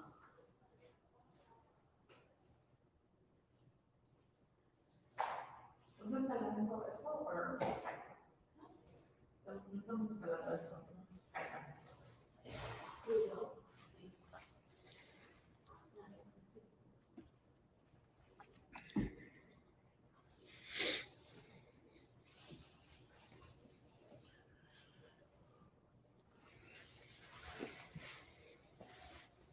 So I was gonna do like installing stuff at the command line like we talked about on the first class, but I asked ChatGPT what it suggests for a class and having consistent things, and it says to do it.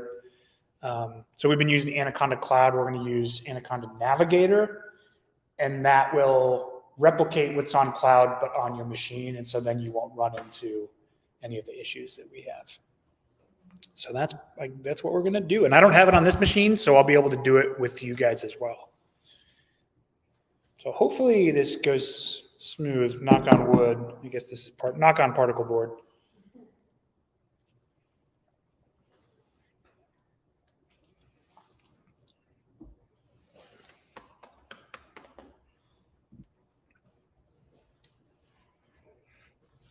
So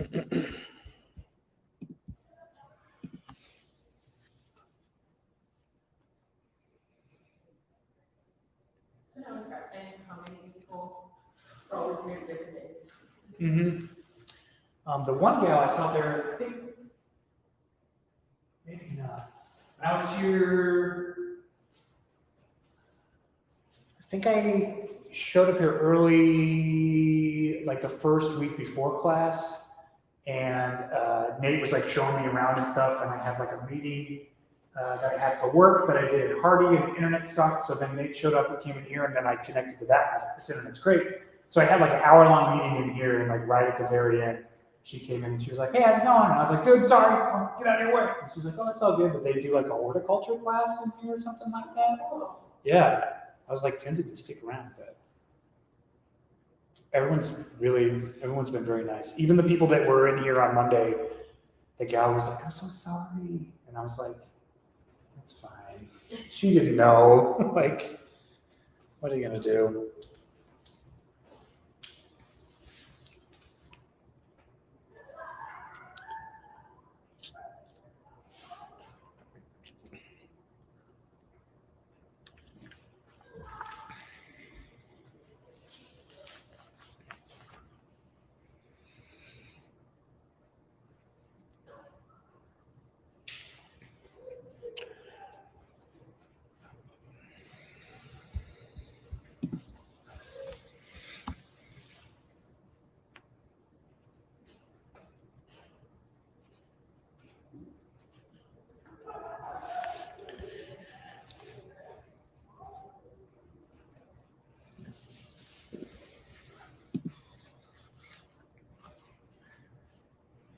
You said you were gonna help them first and then.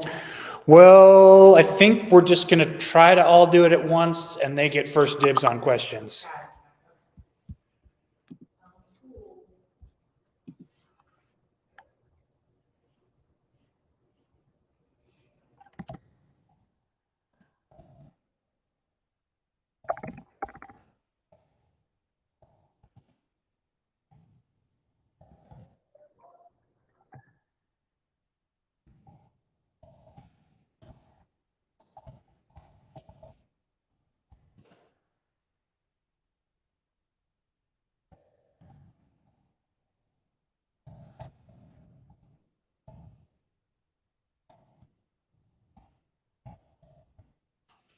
Okay. We back. Whoop.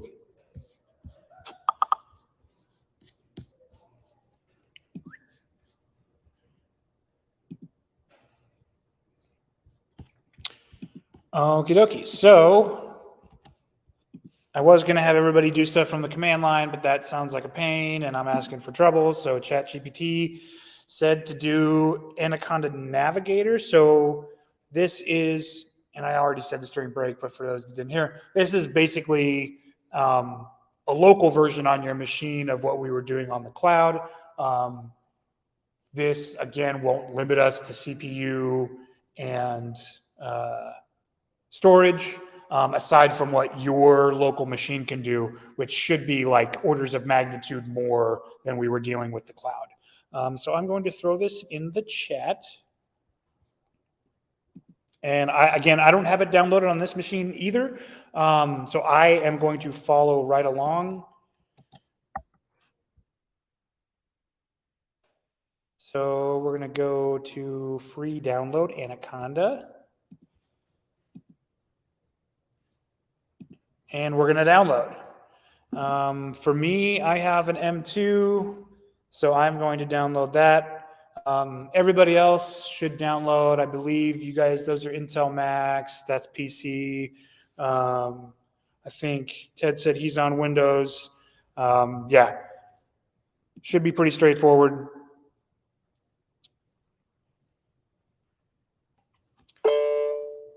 Oh. And this might be big, so we might be waiting for just a quick sec. Let me see if I can look at my downloads from ARC. Okay, yeah, mine's going decently fast. Has everybody else started downloading? Okay. It's not the cloud, is it? It's not cloud. It's the link that I put in there. It's anaconda.com/download.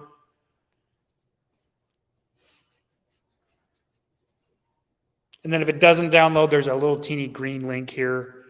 I'll make this bigger. And you're going to get a little guy being like, "You need help with anything?"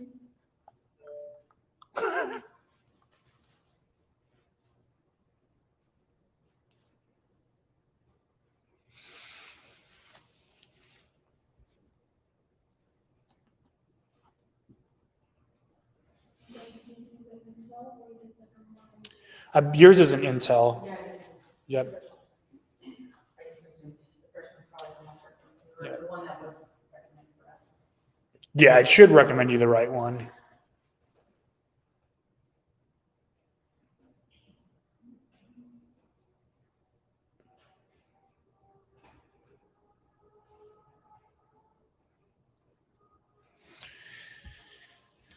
Okay, mine's just about done.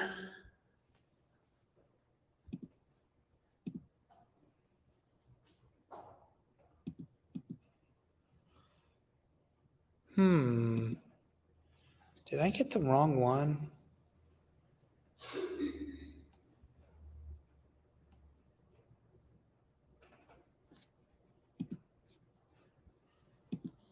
Oh, no, I did not. Okay. So holler when everyone's download finishes.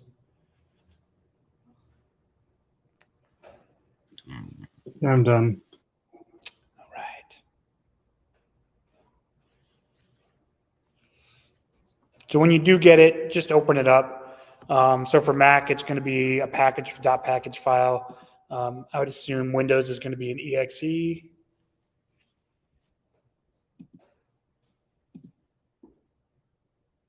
Yeah, is this the right one? I believe so. So let me know when everybody's on the install screen.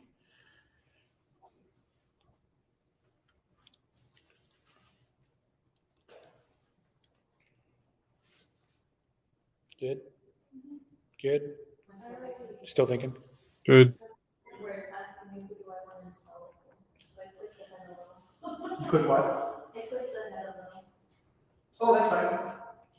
Yeah, so Different machines might have like different users. Like if you're on a work machine, probably won't even let you install this, honestly.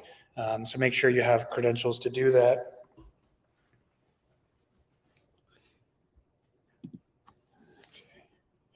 So then it's going to tell you some README stuff. It's going to give you license stuff. BSD license. I recently learned about licensing stuff.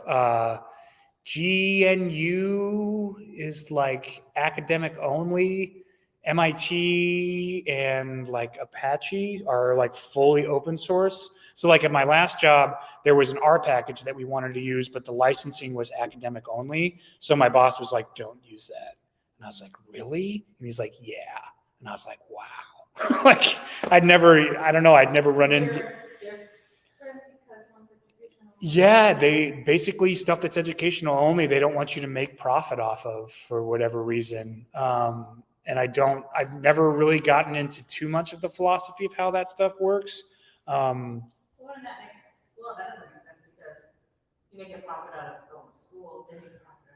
It just depends upon how the package is licensed. There could be, I can't even remember why that one particularly was like GNU.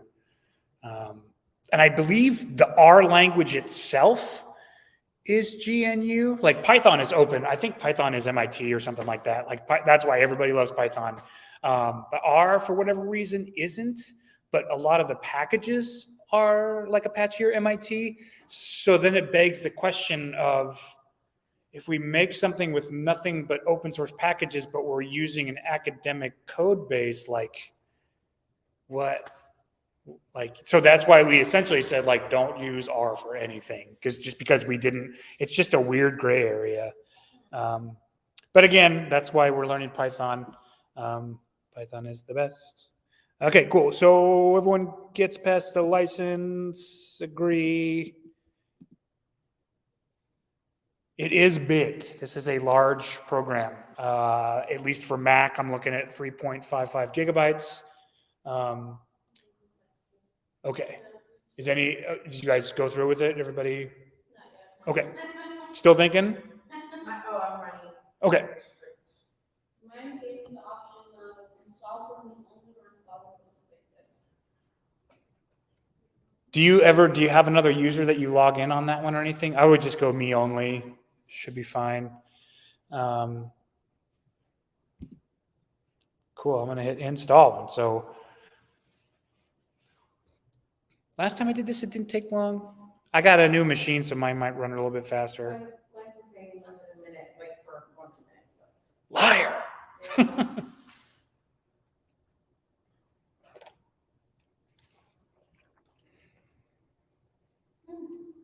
7 minutes. 7 minutes? Okay.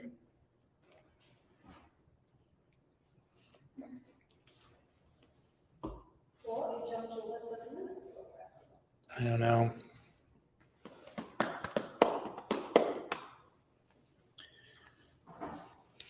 So one thing about Anaconda Navigator, I think maybe it's just called Anaconda now. It used to be called Navigator. It used to notoriously want to update for me all the time. Like, depending upon you can launch some of these from the command line, and so that's what I would do. Is I would just bookmark where my Jupyter notebook is, and then I would just use it like a web page. I would go there, do stuff similar to how we do Anaconda Cloud. But again, it's running off of our computer, not a VM. And so I would very rarely open Anaconda to do that stuff. And every time I would open it, it would be like, there's a new version. And I would be like, just cut it out, guys.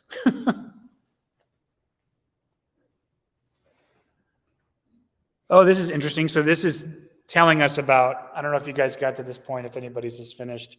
It's saying code in the cloud, which is exactly what we were doing, and it wasn't enough power for us. So that's why we're doing this. You can pay for more power, but I'm not going to make anybody do that.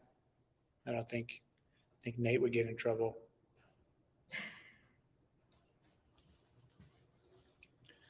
Come around. You want me to just move it out of, so you want to move to move that and kind of uninstall it to the trash. Oh, yours got done? Yeah. Oh, nice. Yes, go ahead and move the trash. Cool. There we go, got it. Let's do a minute for a while. So it might actually be the 7 minutes. That's all right, we'll wait. James and Ted, I'm assuming no news is good news as far as getting this stuff installed. Any issues yet? Still running. All right.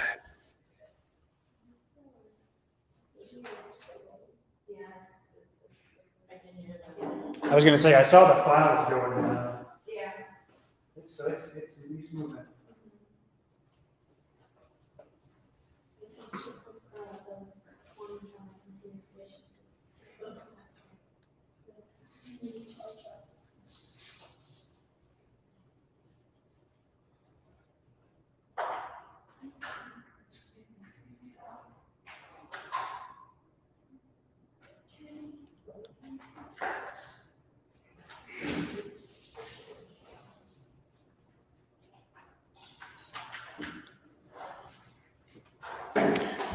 I knew I have Adobe. Oh, that's cool.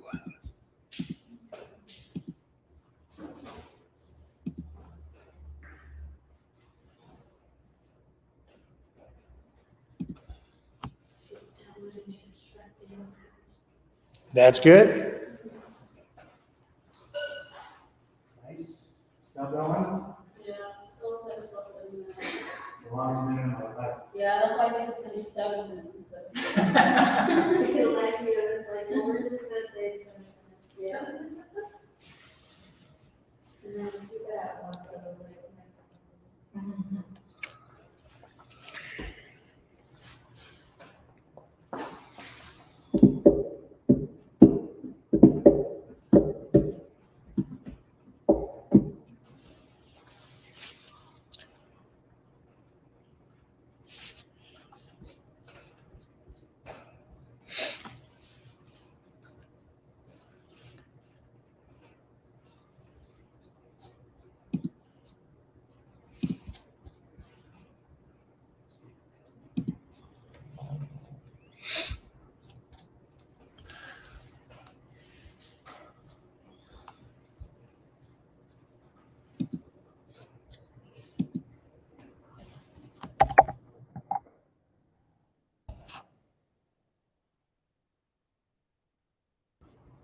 Didn't I have a...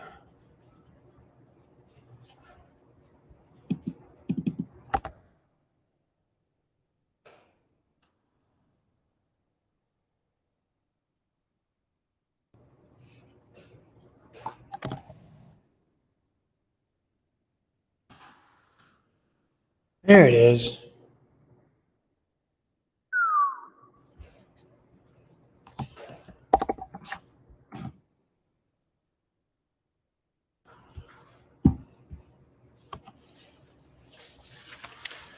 Oh no, still spinning. Dang it. I was afraid this would happen.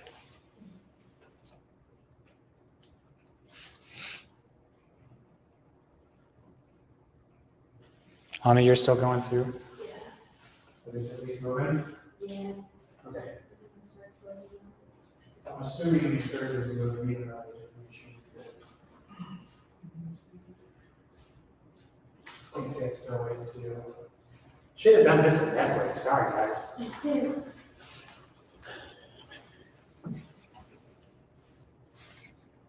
But this is going to definitely. This is mirroring what we've done on Anaconda Cloud. So this isn't going to be something new to learn. This is going to be something that's just a more powerful version of something that we're using. We don't need to worry about overhead and running into CPU usage and having to, make another account and clear our cache.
What's that? I think the switch it works like the night thing. That's telling me that sunrise is at 6:20.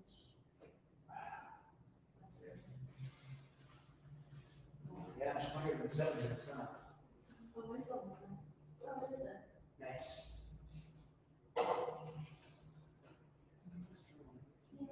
Can you go to the Apple icon real quick and then go to about this Mac?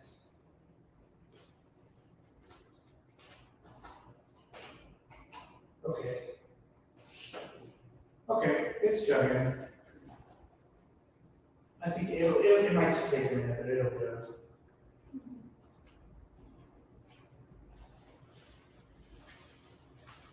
Yours finished up. Ted, James, any news from y'all?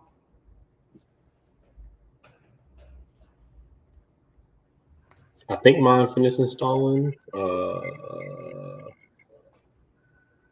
Yeah, it's somewhere. I see it. Yeah, in the kind of navigator.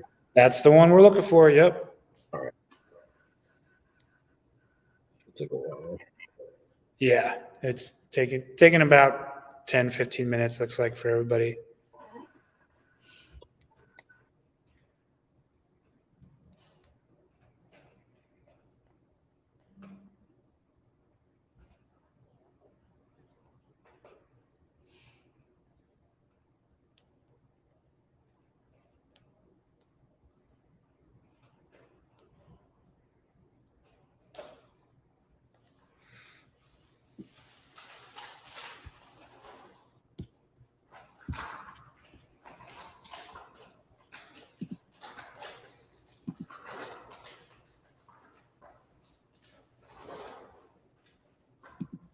This is different.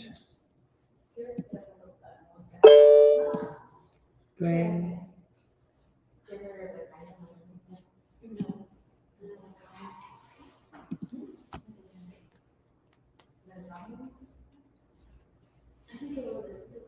There's something that like, but not specific. I felt bad after like, I was like, yeah, I felt so, he was like, oh. I was just like, it's raining, she's not gonna go outside, you're not gonna go, like. No, I was literally gonna sit there until like rain went away, so I was like, oh, it's gonna be. He's nice. Yeah, I think he was gonna wait with me, so I was just like, And so I was like, then I felt bad, I was like, oh, I probably just.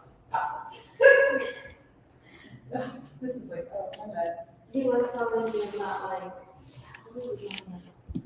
But, like, cause He's a project manager, but he does it, like, he's his own person, so he's on his own business. Sorry, Tom. I'm just firing it up right now. I'm waiting for it. It's adding features, channels, and things like that. You're good. We're still waiting here in class too, so no worries. All right. This time is sort of set up to make sure we can troubleshoot. Everybody gets it working. So I know it's a little boring, but I want to make sure that everybody has the tools they need. So.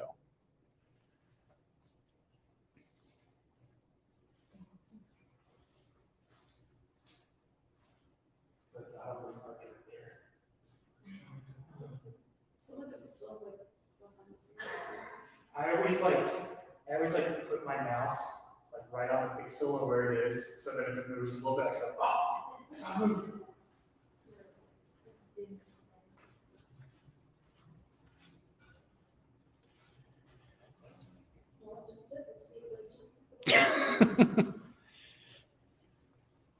Charity, if yours doesn't work, I will walk you through the manual install, which like will be less space on your machine, so it should run faster. It's just a little, and since it's a Mac, I know exactly how to do it. For the sake of the class, I was trying to get everybody to do the same thing, but we'll make it work for yours if it doesn't work. So, but everybody else, everything downloaded, you got Anaconda Navigator open. I'm good now. What? Mine can't be opened. Mine doesn't finish open. Mine just said, don't even do it. Oh no, it's not going to work on mine. Application. There we go.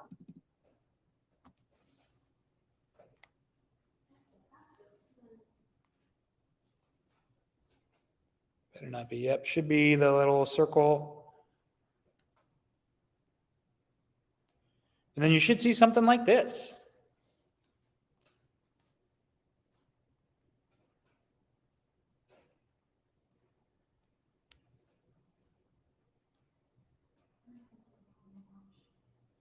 Yours has more or less? Oh, yeah. Yeah, there's, yeah. So you might have more. Jupyter Lab is the one we're interested in, so make sure that that one's on there. What's the difference between the lab and the book? It's just like different. I'll show you. So I have them installed natively. So this is Jupyter Lab. This should look exactly like what we were using. Okay. Jupyter Notebook is just like, no, Jupyter Notebook is localhost tree. So this is Jupyter Notebook. It's way more stripped down. So it's like we don't have that sidebar and everything. Yeah. This is me doing some Spark work. That was fun. Let's see if we can. It's maybe cleaner, but it's like more, it's a pain to sort of move between files. Where is my?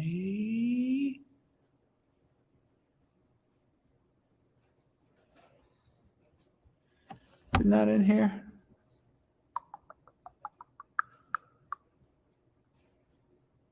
Yeah, moved it to documents. Airing all my stuff.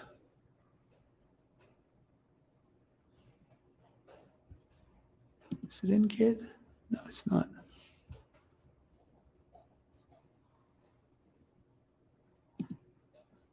All right, whatever.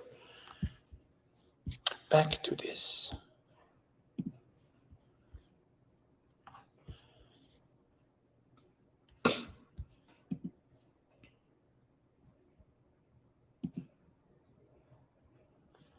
All right, so when everybody, how's it going over there? Still spinning? I closed a couple tabs and just. It finished? Yay! I thought for sure. I thought for sure I was going to do stuff. Great, you got it. Nice. Good job, everybody. Well, I mean, I'm just like, after hearing like the horror stories about like people not getting SQL to work on each other's computers, I was really stressing about this just because it can be a pain across different operating systems. Cool. So when everybody's got on Anaconda Navigator, you should see a thing on the side that says home, environments, learning, community. We're going to go to environments. And we are going to go to create. Nice. And we're going to make an environment. It should at least, well, mine says 3.10.11. Does everybody else, is that what everybody's got for their Python version? Okay. Versions are weird. I have primarily, in a lot of the stuff I do at Buildertrend, we do at least 3.9. That's what I've done for the most part for like the last, I don't know, couple of years. But I recently started dabbling into, they just made a thing called Auto GPT, which if you do the paid version of ChatGPT, Auto GPT turns the app into a web crawler. So it'll, yes. So mine doesn't show that. Okay. It doesn't let me check the box for Python. Mine did it automatically. Right, yours checked. Oh, yours is, this guy's still spinning. Let's wait for this guy to go just a little bit. Sure. Oh, there it is. Wait for this guy to stop spinning and then try it again.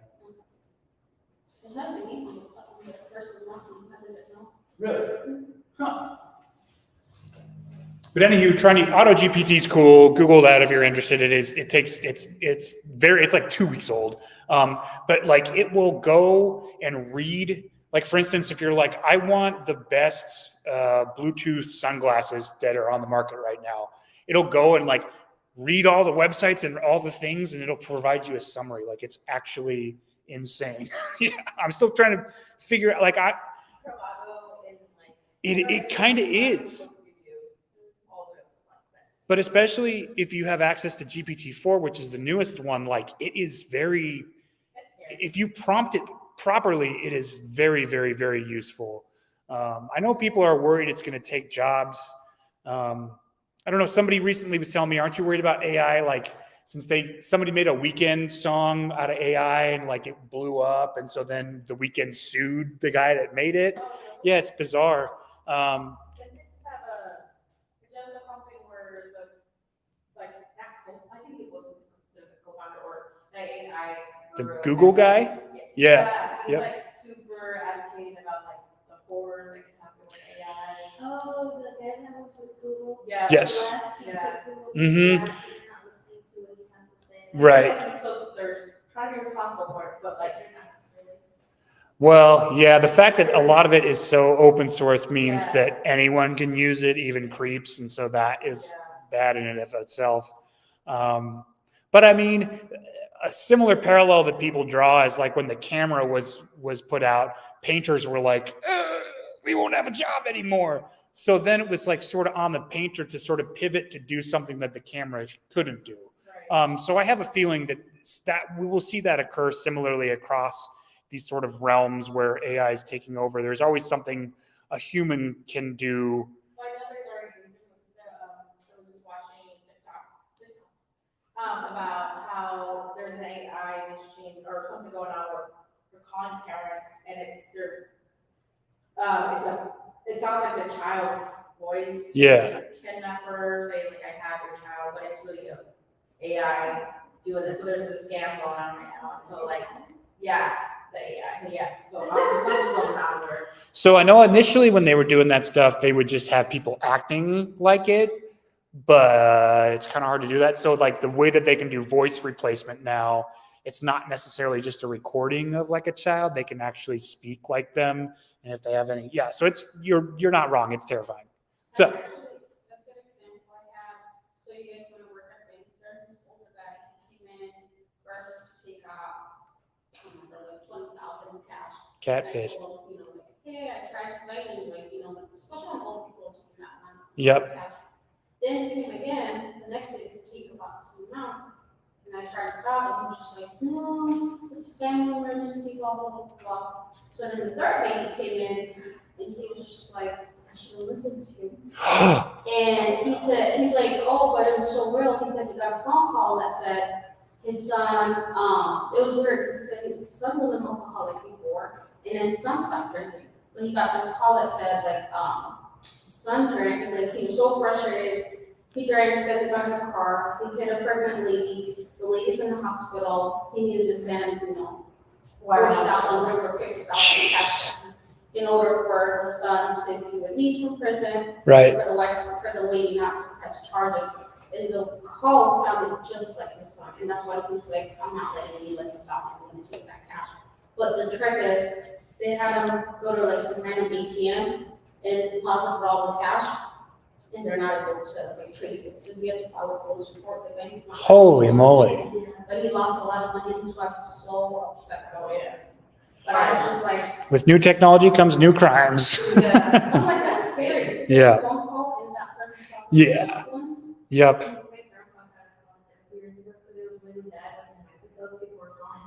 Hey, so and my grandpa like called him, he's like, yeah, your grandson is kidnapped. He's like, oh, well, keep him.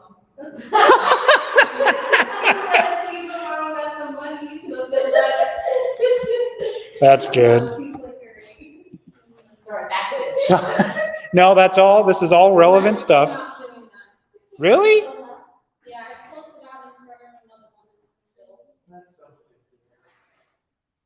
Oh, now we pulled up, but it took a minute.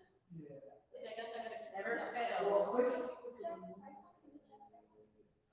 No, it took like a minute, right when I closed it. Yeah, I literally saw it. Yeah, I was like, when I closed it, it popped up, but it took like, it did a pop up right away. So, okay. Did you get it? Okay, so we're going to do 3.10.11. We also need to name our environment. So I'm going to name mine Python 101. I'm going to spell Python. Sorry, online folks, this is very tiny. I'll try and make it bigger.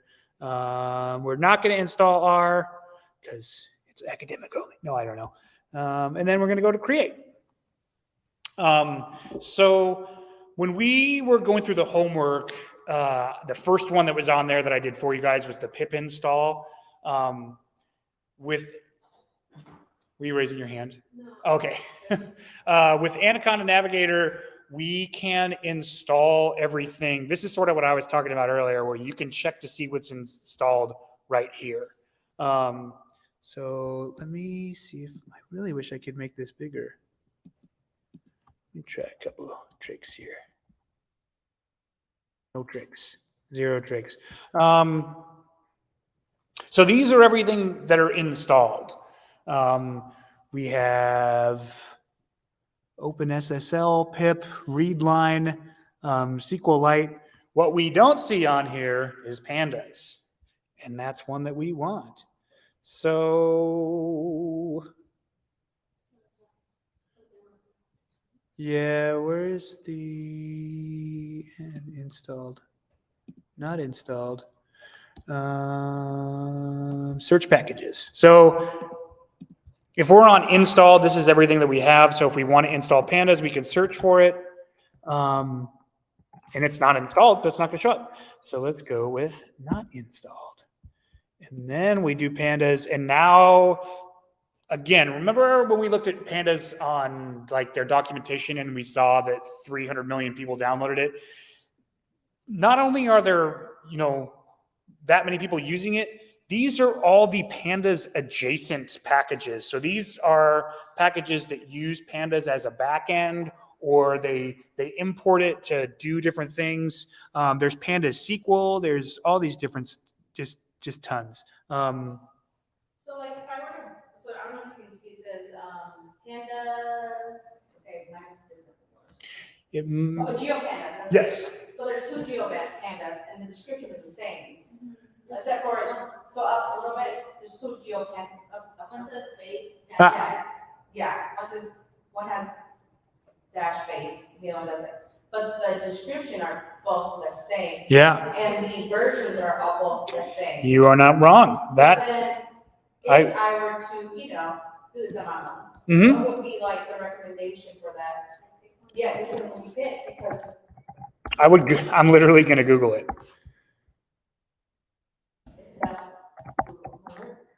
So literally, if I do geopandas versus geo, this first one that comes down is base.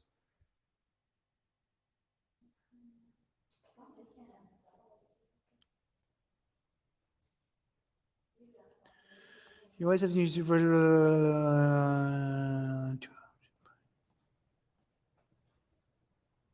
Anaconda is what we're using.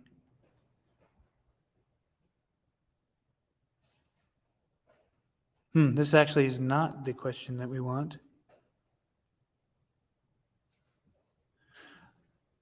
I would assume, see if we can go to the GitHub. Oh no. So this is GeoPandas, and they are saying to just do the regular one. But that's a very good question. I would Google that stuff. But also, and this is tough because when I was first getting into this stuff, I just wanted to download every package. I was like, I could do all this stuff. I want to download all of it. And I did it, and it is not a good idea. You should really only download packages that you know you're going to use. And so with that said, if you guys recall when we were on Kaggle, somebody used Pandas Profiler, and that was totally sick. I'm going to download that. So there's Pandas Profiling, and where's regular Pandas? Right there. So I got those. So again, when we want to find the ones that we don't have installed, we're going to go to not installed, or you could also go to all. And then when you have the ones clicked that you want, I'm going to get pandas and pandas profiling. I'm going to apply, and it's going to download those. We have some dependencies. These are all for pandas profiling, I bet. Can I see what it's for? It doesn't say. So dependencies is something I think I touched briefly upon. You can kind of tell from the word. Pandas profiling is huge package. We saw that gorgeous HTML sort of dashboard that it just built for us. That's not something that you can just do with pandas and base Python. It needs other packages to build that pretty stuff. So that pandas profiling is dependent on those packages. So that's what all these little star guys are for. Yeah, so I'm going to hit apply, and it's going to download all of them. Looks like some of these are big. You can kind of see at the bottom, 14 megabytes, 2 megabytes isn't huge, but it's not minuscule by any means. Would you recommend Panda SQL? I haven't used that a ton. I believe that is the back end. So if you have a database connection, and this is something we are going to go over, so I'll do some more research on that. With some of the stuff, you can write native SQL. I believe maybe it is Panda SQL that does that, and you can execute that against a database. So rather than pulling up Microsoft SQL Server or anything like that, we can connect through a notebook with pandas. And I believe, SQL DF for pandas. So I know that SQL DF is when you write SQL and it turns it into pandas, but I don't know if it's the other way around. But yeah, this is on my agenda of stuff to do. Again, I apologize for not being super up to date with this stuff. I haven't used it in a while. So obviously I will make sure that in the next class that I can speak to this a little bit more. The other thing is I used to have some MySQL DBs that anyone could access. So like the whole class could access it. We could all query from it. And I checked on those recently and they're all dead. So I need to track down some SQL DBs that we can actually hit. And then we will use pandas to hit that stuff. And we will also just write native SQL to do the same thing. And we can kind of see how those things align. So I don't know if that's next class or the class after. I'll need to double check my syllabus. That is something we're going to go through. And Ted, that's totally applicable to your situation too. If you're more comfortable with manipulations with pandas and you can just hit a SQL database with that stuff and it does auto translation, that's what I do. I do that with Apache Spark though. So that's why I'm not super up to date with this syntax. So cool. Let's go back to our installed packages and look at all this new stuff we got. Did everybody's install? Yeah. Still going? Okay. So when we are good, when everybody's good, we are going to, I know mine says like 18 packages available, and I just pull them up. I guess my question is, how do you know it went through? I mean, like mine went through, but I don't. Yeah. So this is a good question. And yeah, folks online too, the question is, how do you know when it's installed? Again, making sure that there's a base environment. We are making our own environment, making sure we're on this one. You can see that there's a green bar. We have the play button. If we click on just installed packages and we don't see it, Yeah, I saw it, but no, that's okay. that's my problem. Completely valid question. And the fact that you figured that out on your own means problem solver, critical thinking. That's what we want. So that's excellent. Oh, because you searched it, you see yours is searched. Yes, that gets me every time. That's okay. Clear your search, make sure we're looking at installed or whatnot. So, you should have 91 packages, right? I have 91 also. You have 96, yeah. Did you install something else? I installed when we did the second one. Pandas profiling? Yeah. Yeah. I did both of them. It's possible that Windows machines and Macs have different stuff installed depending upon. I think so, Yeah. because yours said it had downloaded like 17 and mine had downloaded only like 15. Then yeah, okay, that tracks. Now when I look at everything, it says that I have more. So originally I probably did have more. Yep. But yeah, so this is where it's important to note, like, what are these environments? These are two different versions of Python that we are going to tell our Jupyter notebook to connect to. And so since this is a new environment, Jupyter Lab and Jupyter Notebooks are not installed right now. So if we click on that, packages are loaded. Again, we have that play button, that's good. If we go to our home now, initially we saw Jupyter Lab was already installed on the base one. It is not installed on our new one. We do need to do that. So on the home page, if it doesn't say install, we're going to install. And this is going to put more packages into our Python 101 environment.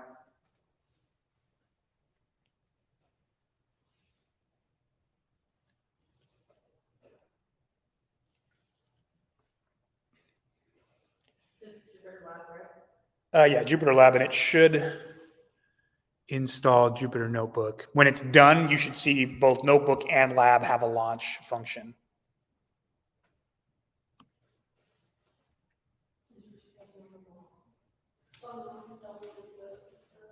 You're down with Jupyter Lab? Excellent.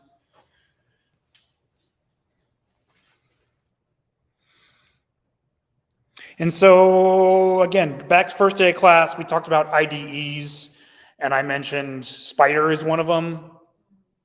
So we look here, Spider stands for Scientific Python Development Environment. They really capitalized their letters.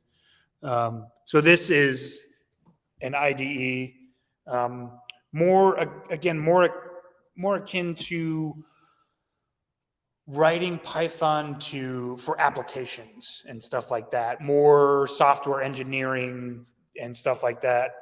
We're doing analysis, we're doing visualization. That's why we're doing Jupyter. So yeah, when that's installed, go ahead and hit launch, and let's make sure we see something familiar, right? We want to see the stuff we've been seeing.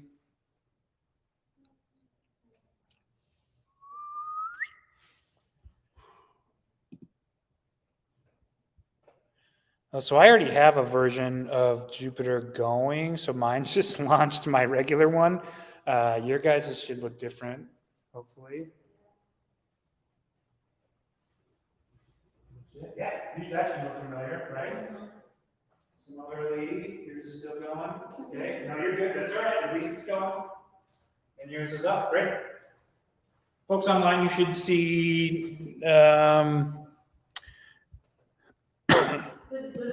you go to like local host? Is that what it's supposed to be? Yes. So this is, again, local hosts. This is what I would bookmark. I believe Anaconda needs to be running for it to work. I'm just going to test that out real quick. Let me just quit this. Okay, so yes, you do need Anaconda Navigator. If I try to quit this, it's like, whoa, something's running. And it's Jupyter Lab, right? Because we have it open in the browser. So we do need to keep this open while that's going. And you can bookmark the local hosts so it's easier to get to. Again, but you can always, if you can't find it, we can always go back to Navigator and launch from there. So yeah, from here, wherever you would like to put your folder for this class, I'm going to put mine in Documents. And it might ask you for access. That's fine. I'm going to make a new folder. The plus icon is going to make a new folder for me, and I'm going to call it Python 1. Now I've got this nice folder, and this is where I'm going to put some of my stuff, right? This is where I'm going to put scavenger hunt. We'll put that in there, and then boom, there it is. What was our other one? Our cheat sheet, right?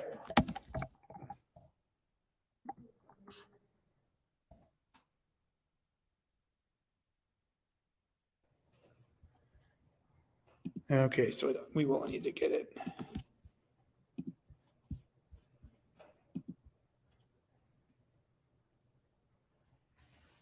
Oh, mine's not on here. Where is it? It's on my desktop. Oh, I already have a 9. Okay, there we go.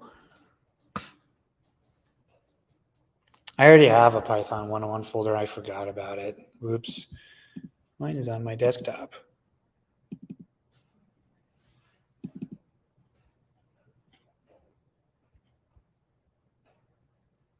Cool. So let's say we really liked some of those Anaconda Cloud ones and we want to have those for reference, right?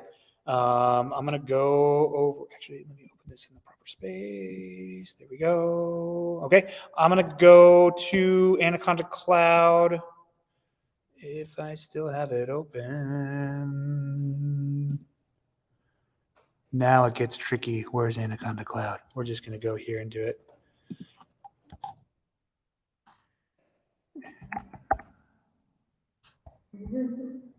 No. No. Don't even do it. Cloud. Notebooks.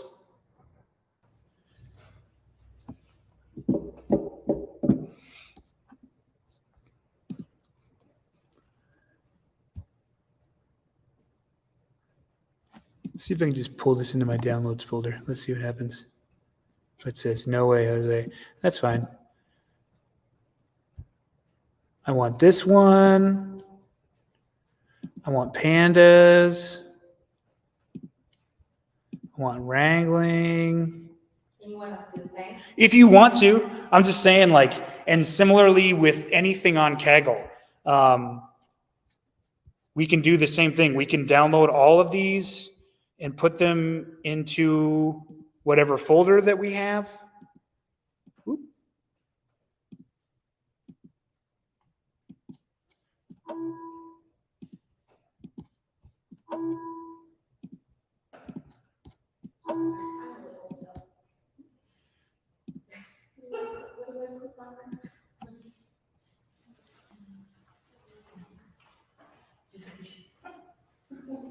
That's okay. Now that it's done a few times, it should be good. So now I would just make a folder for the stuff that you want to do. So I made mine on my desktop.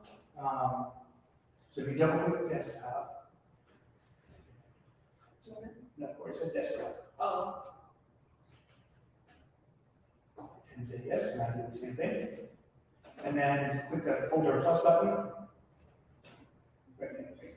No, next to it. That. And then I call it Python 101.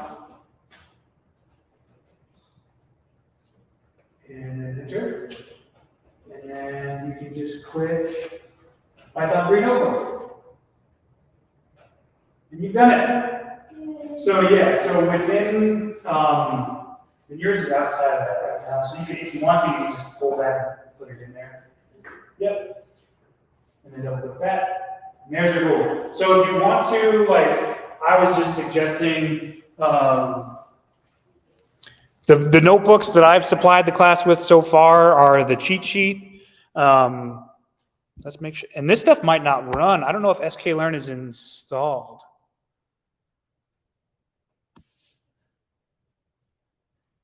Seaborn might not be installed either. So if this stuff isn't installed and you want to use it, remember how we did that? We came over to our environment, Python 101. I think Seaborn. Oh, that's installed. That's good. sklearn is not installed.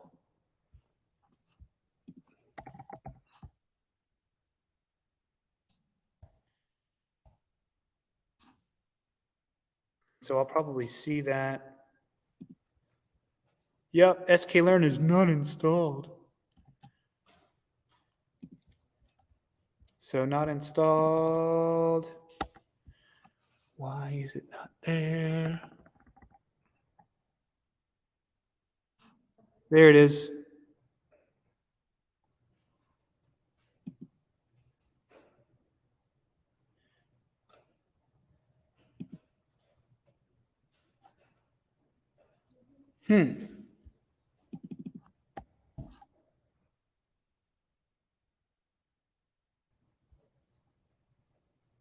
Yeah, so this is named differently, which I forgot about.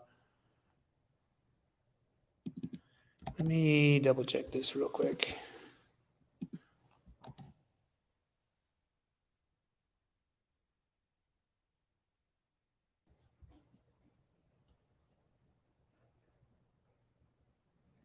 Gotcha. So this is a weird thing that I forgot about. I had to double check.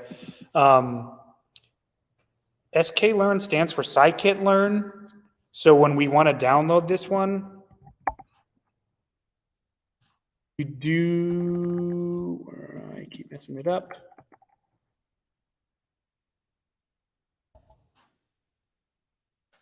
So scikit, science kit is essentially, and they abbreviate it to sklearn when you import it.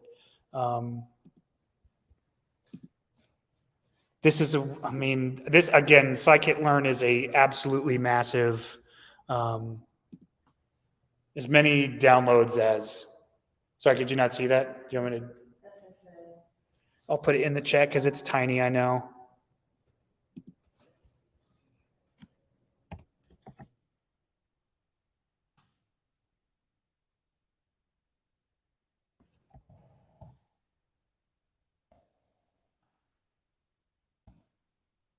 And then for reference, yeah.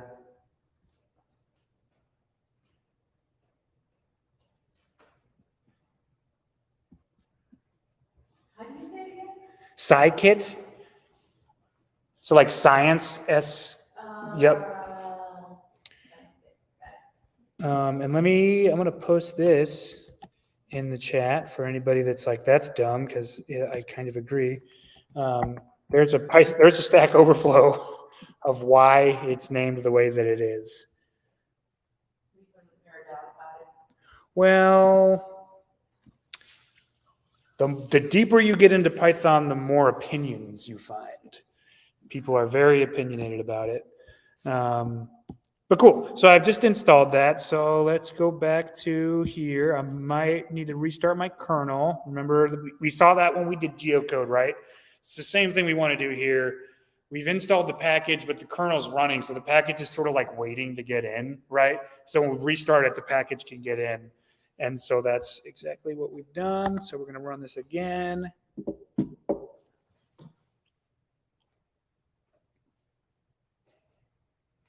There we go. So hopefully once scikit is installed, we can run the cheat sheet. So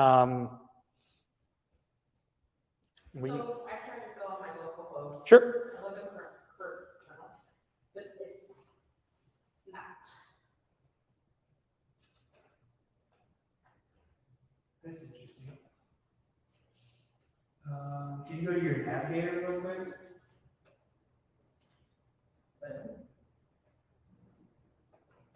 Just hit the play button again on that. Just you which one I'll note it.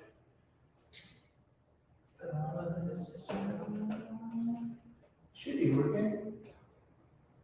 Go back to that page and just do a refresh on it. Okay. Yeah, everything's ready out, huh? Mm-hmm. Oh, you're not in a notebook. Look into a notebook and start something. So a notebook is anything that's here, the scavenger hunt, any of these guys. So if you're not, this is good, again, very, very good point. That's not really good point. That's how we learn. It's good. I know I'm not trying to put you on the spot whatsoever. It's very good because again, this stuff for me is just like autopilot. So when these things happen, I'm like, oh yeah, duh, I remember that. Like, but it's so autopilot for me that I need these moments where it's like, oh yeah, you have to open a notebook. That notebook itself starts the kernel. If there's nothing open, there's no reason for a kernel to be going. Yes. Like how do you write all those links into? So this is, yeah, sorry, I ran through this extremely quick. So if we go, if you've downloaded any of the ones that like I've provided, like the cheat sheet or the scavenger hunt, put those into the folder that you just made. So like for me, you could do that a couple different ways. So like for me, I have a Finder window. This should be similar to yours. I'm going to go to new Finder window. Now I got two. This one I'm going to take to downloads. And I'm going to try to find my cheat sheet, right? So there's a bunch of stuff in here. Where's my cheat sheet? Oh, I already moved it. There we go. Scavenger hunt. So I'm going to take this and I'm going to move it into my Python folder. Going to move it into my, there we go. So now I have, When you did file, you click on, if you want to get another Finder window, you can do another Finder. Here, I'll help.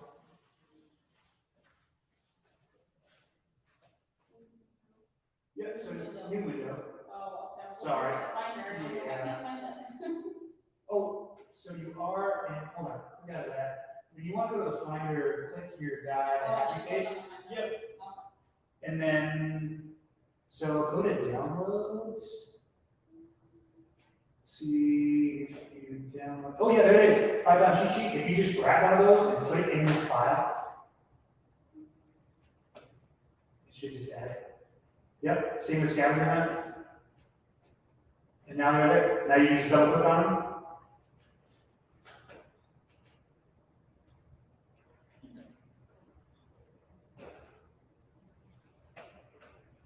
And there it is. So yeah, this is where you'll do the homework. And yeah, again, with respect to the homework, Google stuff. And also if you spent like, you're like, I spent too much time on this and it's still not working, write what you did. Just tell me the steps you took. I just need to know that you tried. Put a link, even if it's just like a link to a Google search that you did. Or like, if you find a Stack Overflow that is like, if somebody puts this on homework, they're a bad instructor. Like put that on there. Like seriously, like I just need to know that you're, again, using your brain, using critical thinking to try and track this stuff down. Because that's, I mean, I still Google stuff. I've been doing this for over a decade and sometimes I'm like, how do you do that again? So it's like not, but it's all about phrasing the right questions. And as we get more and more into AI, it's all about prompting. It's all about making sure that you're phrasing the question properly to get the right answer. Cool. So we're pretty much done. I'm obviously sticking around for another half hour. Everybody else is welcome to, if you guys want me to help troubleshoot stuff. If you have questions, folks online, same thing. But yeah, other than that, everyone is free to go. Yeah, of course.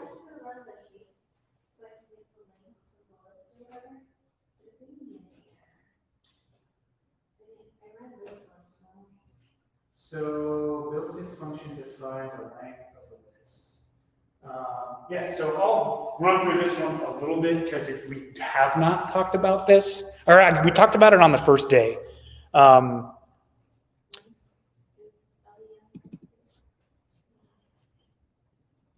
So a built-in function means a function that is in base Python.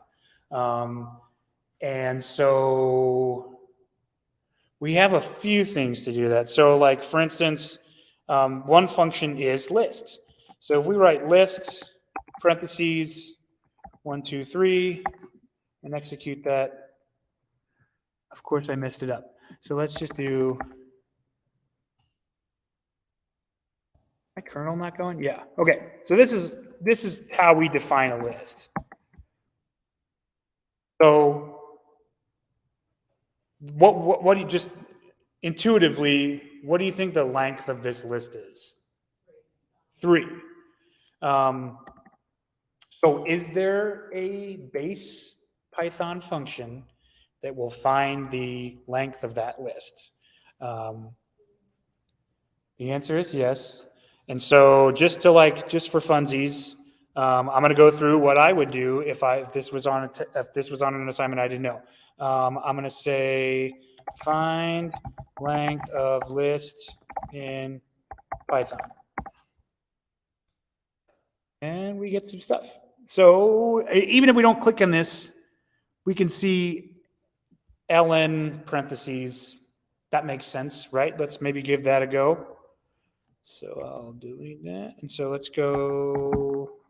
And so here's another cool thing is when you do come across a function, and let me zoom in a little bit. Whoa, it's very zoomed in. That's all right. So do you see how like there's some different colors going on here? Like the equals is purple, the numbers are green. That means something, right? That means that these are different than normal things. So if I write, right. So, but if I write out LNE, it turns green, meaning we got something.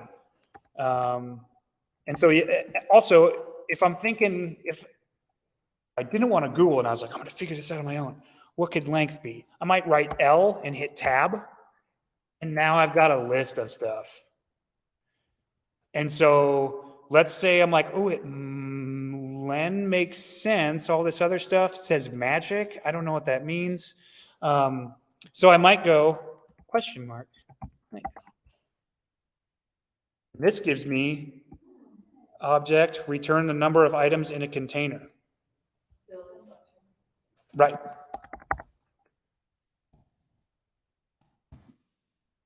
Woo! Yeah. So this is back to sort of the calculus that we tried to get away from in the first class. And I'm glad we got away from that because now we have context for all the things that we're trying to do, right? This isn't as weird now because this might actually come in handy for something that I want to do. Like if I get a huge, data set and there are multiple columns with like similar names, maybe I could find a function to find those similar names, put them in a list and run the length. And now I know how many there are of that. We haven't gone through anything to do that type of stuff, but you can kind of start to put together why this would be useful to you in an analytical setting or data science, whatever, coding setting, I guess. And again, some of these are not, like with this one, we can actually run length and that's cool. For some of these, again, we're not going to, you could if you're not. So a library for working with arrays and numerical data. We've used this library. We used it on the first day. Does anybody remember? What? What did you say? That's pandas. The one right before that. That's okay. Did you say NumPy? No. That's the one. I thought you said NumPy, and that's what Nate says. Nate says NumPy. I say NumPy.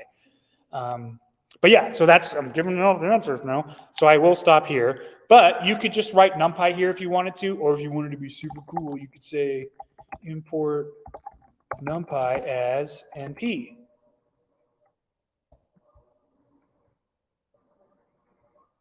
But also, if we didn't know that, we can double click this, get into the markdown, copy this, and Google it. And what's the first thing that comes up? So yeah, so it's, you can even ask ChatGPT. Where is ChatGPT? I thought I had it open. Here it is. Oh yeah. So I asked ChatGPT, I am teaching a Python class and would like my class to install Python locally so they can follow along. What's the most consistent way to do this? Anaconda Cloud, exactly what we did. Similarly, we'll use default. What is commonly used?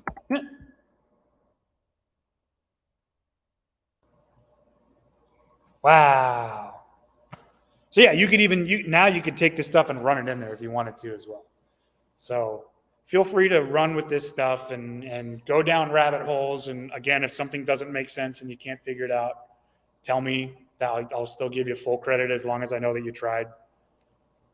So have you ever put in a resume on there to see what type of job you saw on your resume? No, that's a great idea though. I seen it on this, like, I'm on this, like, chat program, Facebook Mm-hmm. And they had shared this website on there, and they're like, oh, we'll just copy your resume, post it on there, and it's, like basically Interesting. your job that you should be doing. And I did that. What did it say? I'm not very satisfied with the answer. I was just gonna say, take this stuff with I a tried to read it many times. take this stuff with a grain of salt. What is that? Chat. Chat.openai.com. Chat.openai.com. I tried to do the my underscore array equals NP array. And then, This down here? no, up there. No, down. There. Right there. Yeah. It did do it for me, but I have to apply. Did you import? NP, yeah. So this is, I mean, again, I know, that's what I'm like, oh, well, maybe. I'm trying to think, like, how, like, I was trying to read it, like, so my array equals to your, like, your array in the, so mine works.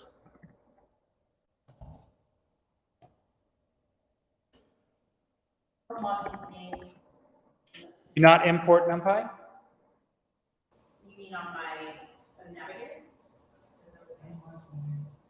Oh, you spelled NumPy wrong. Yippee. No, like numbers. Number. Yeah.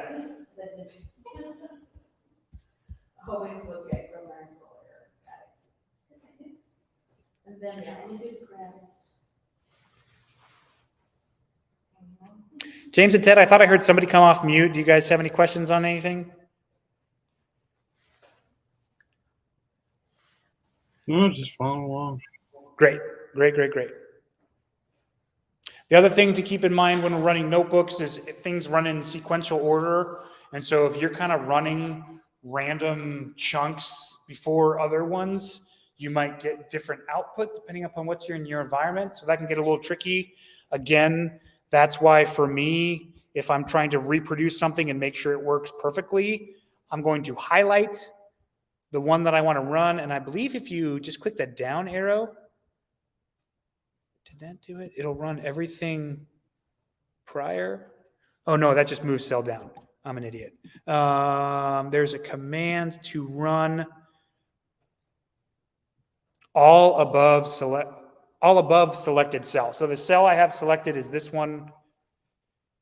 If I want to make sure everything is running the way it should, sequentially down all the chunks, I'm going to run above selected, and it's going to run everything. We saw I installed geocoder again. That's cool. Doesn't really matter. The pip install, again, might not work. I have a local version of Python that's running right now. So the pip install geocoder might fail if you're running on Anaconda. If that's the case, you can just delete that chunk and just make sure it doesn't run. But yeah, we saw everything else run here. And also so I have the questions in the markdown syntax. So for instance, this one looks weird compared to the other ones. Just run that shift enter the same way that you would as a chunk of Python. This is just executing markdown code, which just makes things pretty. That's all.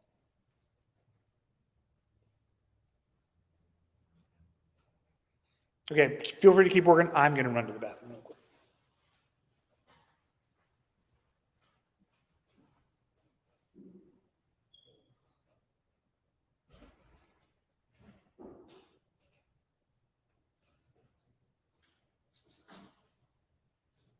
Oh, I got mine full of all the data. It's overall, based on her experience in education, Kate appears to be dedicated and experienced professional and financial services industry with strong customer service leadership. But others, like it automatically told me, okay, this is not me. That's what I wanted. So I know what I need to be start applying for.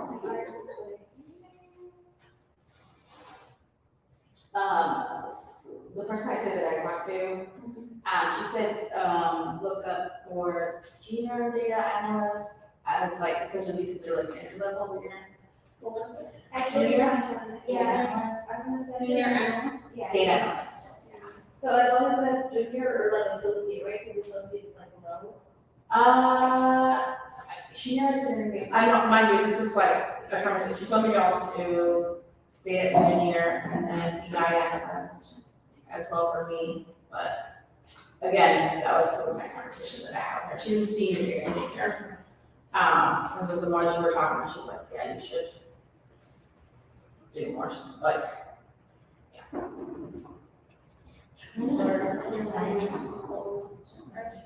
So like we're inside Anaconda. What's the?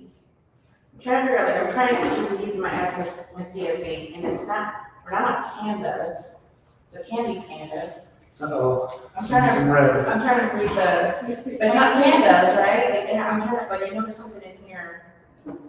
So it's PD would be the thing that you want, and then you have, This is. I have it. so PD dot will be the read, yep. And so then you. Oh, like the blue. Yeah. Yep, so already look for that, and then similarly, you're gonna wanna put any string in quotations. Got it. Good question. Even if it's not CSV, like I would put the quotations on The whole thing, including CSV. including CSV. Yep. No, that's not. Think of Python as like a dumb robot, basically, and you have to tell it exactly what to do. So in this case, you probably ran that and it probably shows you the data, right? No, it says it's not defined. Please define. Oh, so have you imported it? When you're saying that, you're saying that, okay? No. So see, remember when we used NP up here? Oh, yeah. We imported that as NP, so here But we you need want. to be separate, they have to be separate, right, like, You can do it in this jump if you want to. how do you say that? You can, I mean, you can do whatever makes sense to you. No, I just said, like, earlier, we had to do them separate. You had to give an example, and it would, like, wouldn't let you because of something, you're like, oh, I need to make it. Oh, that was the pip install. So that was another, and that's sort of why I included that as a freebie, because we're doing all of our installations from Anaconda, right? Yeah. If we were on something like Spider or some other IDE, you would use pip in the terminal to do it. It's still, it's something, I'm trying to explain the best way to do it. Think about how to, it's like changing your oil on a car. Like, I don't do that personally. No, and I'm just saying, but you know it's a thing that is done and that somebody has to do it. So what Anaconda Navigator is doing is it's doing all the pip install behind the scenes, but it's giving you a nice interface to do it with.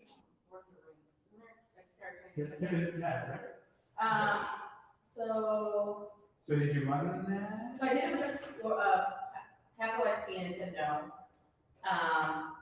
So just do shift enter on that. It doesn't work. Yeah, it works. Now do the next one. I think my issue is that if I don't see like it telling me, if I need to like. No, you're 100% right. I struggle with the same thing. It's like, where's the feedback that you actually did something? So could you do like print something so I can see that something did happen? If you wanted to. Yeah. Because that's the only one that I would be like, did this go? Yeah. So I'm just gonna take this out. So import pandas as PD print. If you wanted to, that's how I would do it. Oh, because it would then tell you, got it, Yeah. For some reason I thought you had to put pandas or PD to like, so you know it's done, but it doesn't need to, like, that's not true. And so then if I want to, I was thinking kind of like when we did the my array, I did print my array, and that's how you knew. so that's why I was thinking that we were gonna print pandas. Sure. I mean, you're not wrong to assume some of these things because that to me is a little bit more intuitive. But this is like, This tells you like, right. if it's done, please tell me that it's done, and then you're, Sure. you know, yes. And so then similarly, if we go back to the cheat sheet, that's why a lot of the stuff that I have on the cheat sheet gives you something, because for me, like, that's important. So like, here's something to think about when you're doing your code chunks is always have something at the very last part that shows what you've done. I mean, it's, for me, the only thing in a notebook that doesn't do that is the first thing I do. Because the first thing I do is I import all my packages. Then I start doing some stuff. And so here I've read in the CSV, I've made a copy of it, I've collected the calls, and then I've printed the columns. So when this runs, I can see that something has occurred. Similarly, in this one, I want to know that I'm introducing the NANs. So I have something at the end of every column. I'm calling head, I'm calling print, I'm calling shape, like something to do exactly what you just said. Tell me something's happened. Like, no, I mean, that's, it's, the other thing to look for that helps me, and it's very quick, is when you run a chunk, you'll see a little asterisk in the brackets, and then it'll go away. So like if you run both of those again, where it says 19 and 20, if you just do shift enter on those, if you look at that asterisk, or if you look at the bracket, you'll see very briefly, so now it's 21, so you know that's the newest one, and the next one, 22. And you'll see a little. There it is. Yeah. Okay, So there's little things like that.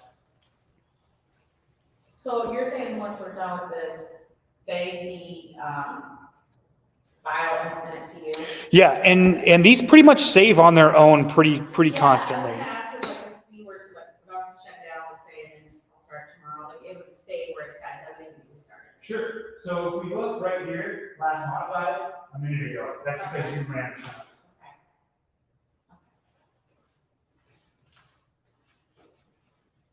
Okay, we lost our online folks.